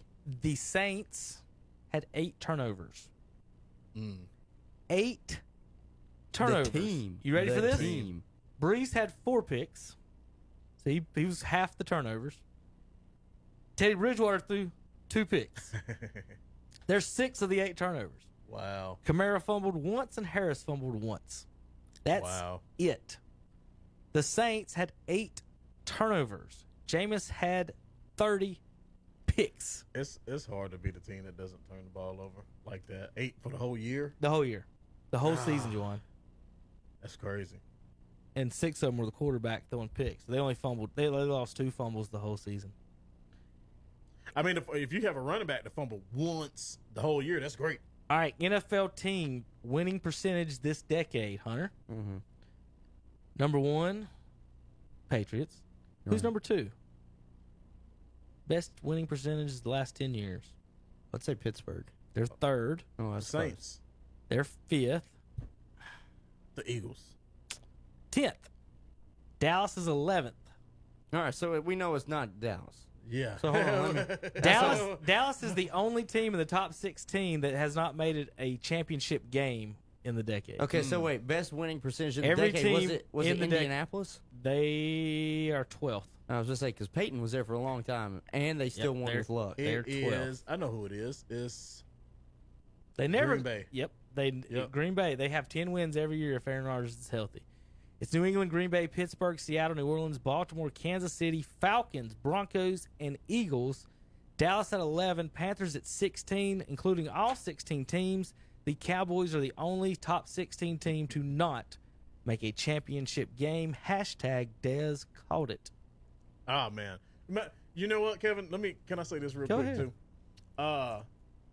I'd like to brag on our one championship. Our Uno championship. And the Cowboy fans is always like, oh, you got one. He can't come back. Yeah. Because he can't come back. He can't come back on. If he's gonna take this kind of time to do this, he can't come back. Thanks for playing, Jawan. I'm out of here. But and you know, they like to talk about my one championship, but what I like to tell them is because the last time that the Cowboys won the championship, most people were like kids. And then what I tell them is, do you know what it feels like to win an adult championship? I got some good responses for you because I've heard them all. Oh my God, I almost cried. Just do like, hey man, last time Cowboys won, you couldn't even text me to tell me about it. For real. You couldn't like send me a text. seriously. You'd have had to page me to tell me about it. You couldn't have tweeted about it. Like, it's a different feeling to win the Super Bowl as an adult, man. Hey. I just, you know. I would guess so. All right, Steelers, the only team in the NFL not to score 30 points in a single game this year.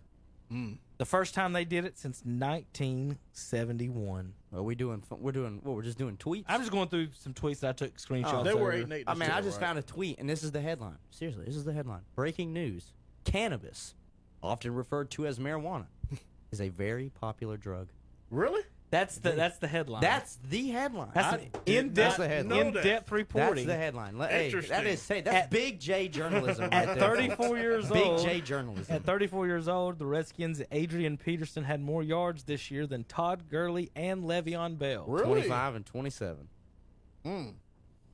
The Chiefs are 27-3 over the past 5 years in their division, the best record over any 5-year span in modern NFL history.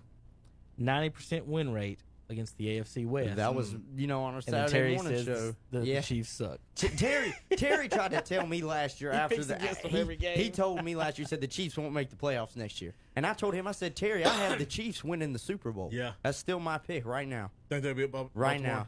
I think they'll beat Baltimore. I think if they've seen him the second time. They've seen him the second time. It's hard to beat a team twice. So. Before the season every year, on close to average one, 6 teams missed the playoffs that made it the year before. So on almost average, the NFL loses half their playoff teams the following year. So, especially for the Super Bowl loser. For 30 the Rams, which they didn't make. For 30 consecutive years, 4 teams missed the playoffs that missed it the year before. This year that we had 5, or that made it this year that didn't last year: Titans, Bills, 49ers, Packers, and Vikings. So before the season, I know you weren't here for it. I go through and make the guys take out 6 and put 6 in. So we've got the sheet somewhere where we chose all the playoff teams. I think I got 7 or 8 of the playoff teams right on my list. Missed a few. I missed both number 1 seeds this year. I had the Ravens and 49ers both missing the playoffs, but I nailed almost all the rest of them. I had the 49ers making it, but it was a wild card. Yeah. I never saw this. No, nobody did. Saw this. I didn't see Baltimore being as good as they were either. I didn't think Baltimore would be that great either. No, man. If I did, I would have picked Lamar Jackson in my fantasy. If I did, I'd have put money on it earlier. Since 1990, 163 teams have finished the season with a point differential better than 100 points. You understand what I mean by that? You've outscored your opponents by more than 100 points. Yeah. Oh, yeah, we did. There's only one team of those 163 that had a losing record or 500 record. Every single team that had a point differential greater than 100 made the playoffs in NFL history since 1990. The only team that did not make the playoffs with a 100-plus differential are this year's Dallas Cowboys. Yep. Only team since 1990. Out of 160. I said this the other day. Teams. I said this Saturday, and I got a lot of flack for it. But I've heard a lot of people, listening throughout the week to other media groups say this. All we keep hearing about is how talented this Dallas Cowboys team is. And I'll sit here and I'll ask you, well, how talented are they? If it's not contributing to wins, then how can you say there's just so much talent there? You would think talent would be able to overcome and it not be an 8-8 or worse team. But that's my how good is Mike Trout argument. Exactly. Right there. That's what I'm saying. It's like on paper, you said it. On paper, the Dallas Cowboys would scare you. Yeah. But I'm sitting here, and I said it last Saturday. I got a lot of heat for it from Terry and Tom. They were both, at least, of course, Terry, because he's a diehard Cowboys fan. But I'm sitting here saying, How talented are they? really, this 8-8 ball club. How talented are they? They're not that talented. My last little tweet of the day: Appalachian State finishes the year with at least 5 more wins than every school in North Carolina. 5 more wins than each school of North Carolina. Juwan, here's your SEC Appalachian State stat. Since 1971, Appalachian has won the same number of SEC championships as 8 of the 14 SEC schools. You get what I just said? 0. Right. Yeah. Yeah. Right. Yeah. You got away with words, Kevin. That's my true false. I told you I was going to throw those. Since 1971, 8 of the 14 SEC teams have not won an SEC championship. That means if Appalachian went in there, they would be just as good as 8 of those teams right now. Yeah. And everybody says, well, they can't beat Alabama. I ain't asking them to beat Alabama. No. I'm asking them to beat Kentucky and Vanderbilt and all the other They crap can beat teams. Kentucky and They can Vanderbilt, beat- but they can't beat South Carolina. They can't beat none of the Mississippi teams. See, who can't? App can't beat. I don't think App could beat Ole Miss. No. or Mississippi State. Now No, Ole Miss had a man. down year this year, but I think Ole Miss cheats I too think much. that's when you start getting outmatched by athletes. Now, but here's the key though to that. You're thinking Appalachian State athletes now. If they were to join the SEC, Oh, they would get whoa, okay. All now right, what happens? So you all take the team now, which is as good as half the teams there now. Then you add in all the best players in North Carolina because guess what? There's no SEC team in North Carolina. Nope. So now I'm coming to you, Juwan, as a recruit from Appalachian. Now you're going to the SEC. You gonna play Georgia and Play Alabama. on TV every Saturday. Every Saturday. now do you want to Every now Saturday. tell me about SEC that Network. Now tell me about that baby blue helmet. Okay. Do now you want to go? that's different. Do you want to go 6-6 in the Belt Bowl, and when you're pretty blue helmet, or do you want to go? Hey, you want to go 10-3 They went in the 7-6. SEC? Thank you. They We won did. that bowl We game. won our bowl game, Congratulations! and we scored a lot of points. But blew them out. Congratulations. Yeah. So what I'm saying is, at that point, then you could say Appalachian wouldn't compete or whatever. Now they can't beat Mississippi now, but then all they need is what? It was like us when we were playing other teams. You give us 5 A players like y'all got, Dallas, lace them up and Yeah. go. So if we get a stud or 2 or 3, now we're talking middle of the pack Yeah, ACC. yeah. Is what I'm getting I at on agree the with recruiting that, now. and that would change. That would change people's mind. They're It 20th in definitely the changed my country mind. right now. Yeah. There's only 14 teams in the SEC. If they played in the SEC, yeah, they would get more recruits, and I would be more likely to lean toward them over Carolina. All right, that's my fun App State stuff for the day. All right, Hunter, this is our Yeah. introductory show. Yeah. Folks, we're going to have some music, cuts, highlights. We've got, me and Hunter will have some interviews with some Hornets players Yeah. on different days. Hopefully I'll get some of those up for tomorrow's show. Today we kind of wanted to give you a preview of different segments and different times to get to know the guys and kind of figure out kind of exactly where we're going to go with some of this. You never know from the first show exactly where and how we'll go. We want to keep it a little bit different than Saturdays. Saturdays we do standings, games, predictions, and we're going to do that, and we're going to break down the things that are coming up. But today, I mean, there's no games on the schedule really for today or tomorrow. So we're going to get ready for this weekend. Tomorrow, we'll do the podcast again, and what we're going to do tomorrow is we will get into this weekend's games. We've got playoffs to talk about. We've got coaching changes I everywhere. should be the only one talking playoff football since my team's the only one playing playoff football. Are y'all favored to win this weekend? No. Okay. We playing at home though. We are playing at home. No. Do you know the spread of that game off the top of your head? I'm pulling it up right now. I don't know if you knew it I or made a seen bet on with someone or ESPN not. They was trying to say that we was gonna win. I don't think that's just so. because we playing at home.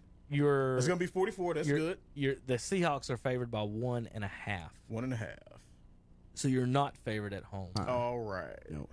Well, here's what I think about it. Do You y'all tell us think- do tomorrow. y'all think We got? tell us tomorrow. Oh, okay. Are you my coming bad, my tomorrow? bad. Yeah, I'll come Okay. tomorrow. If Yeah. you want to be here tomorrow, you can tell us tomorrow. Yep. And then we're going to break all that down tomorrow. So real quick, some of our segments for fun that we're thinking about doing, trying them out today, testing them out. Starting lineups, we'll do our top 10s.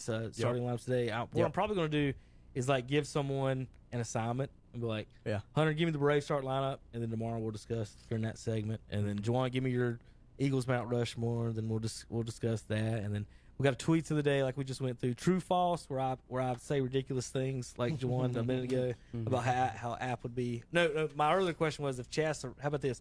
if Chaz Surratt was the Panthers quarterback the last 8 years, would they have the same number of Super Bowl wins? Chaz, he don't play quarterback no more though. No, but I'm just saying they still have 0, right? Yeah. Okay. Oh yeah. I was trying to give him one because And the Panthers could have saved $25 million a year. I know. Mount Rushmores or true false tweets of the day. Yeah. What burns my britches? Something that just aggravates somebody. If something just made you mad the night before, it got you a little hot under the collar. Yep. Overrated, underrated, and any other kind of silliness that we can come up with. Our list and our starting lineups, I think, will be. I want to tell the folks some of the probably questions. what our schedule is going to be. I know we had to have a late start this week due to the holidays. Right. We're going to try, for the most part, I can probably guarantee 3 podcasts a week. We're going to try to do 4. What's going to mess up our schedules is Tuesdays and some Mondays, depending on what we're doing. We're not on the radio right now, Calvin, but we're recording right now.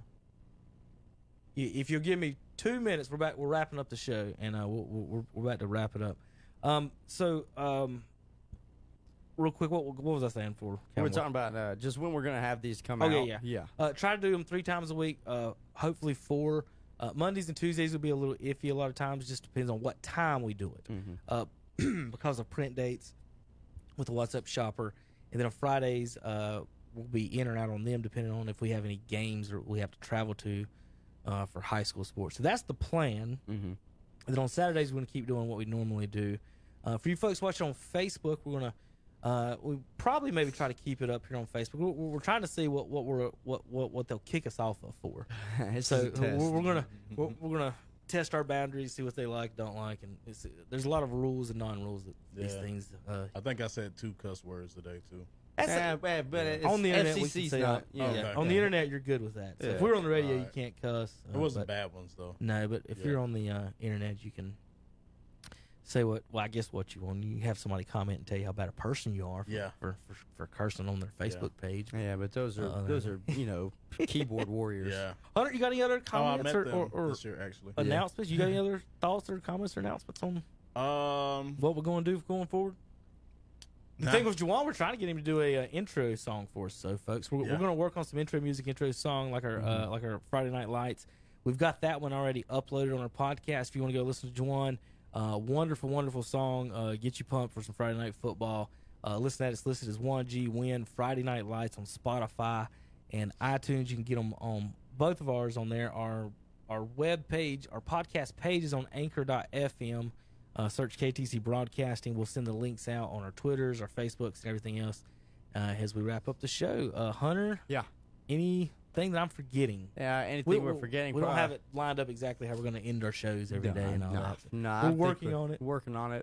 But I want to say again, thank you guys for tuning in for our introductory show, and we look forward to bringing you guys content, like you said, 3 to 4 times a week. And we'll take all the sponsors we can get. Absolutely. Food sponsors are our best. If someone wants to sponsor us for lunch, lunch food every sponsors, if you enjoy what you're listening to and you want to be able to have others hear you, we can either do live reads on air while we're doing this, or we can probably program a commercial in towards when we're breaking it down. So, just feel free to reach out to us. Andre said he's easily bought. If you want to want him to wear your T-shirt on the air, he'll just come sit down here and eat chips and not talk. Or something. Yeah, me too. Throw me in there too. If you want to sponsor Juwan's shirt, we'll I am for sale.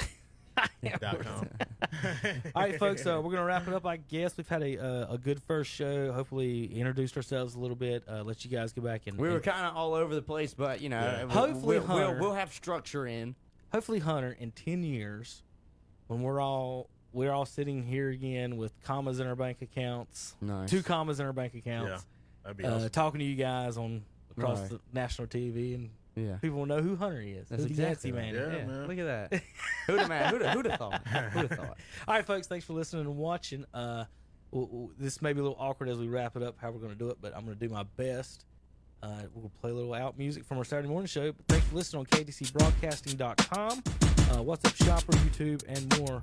You can watch and listen to the very first Joxx Podcast, KTC Broadcasting. 20 in the Python, baby.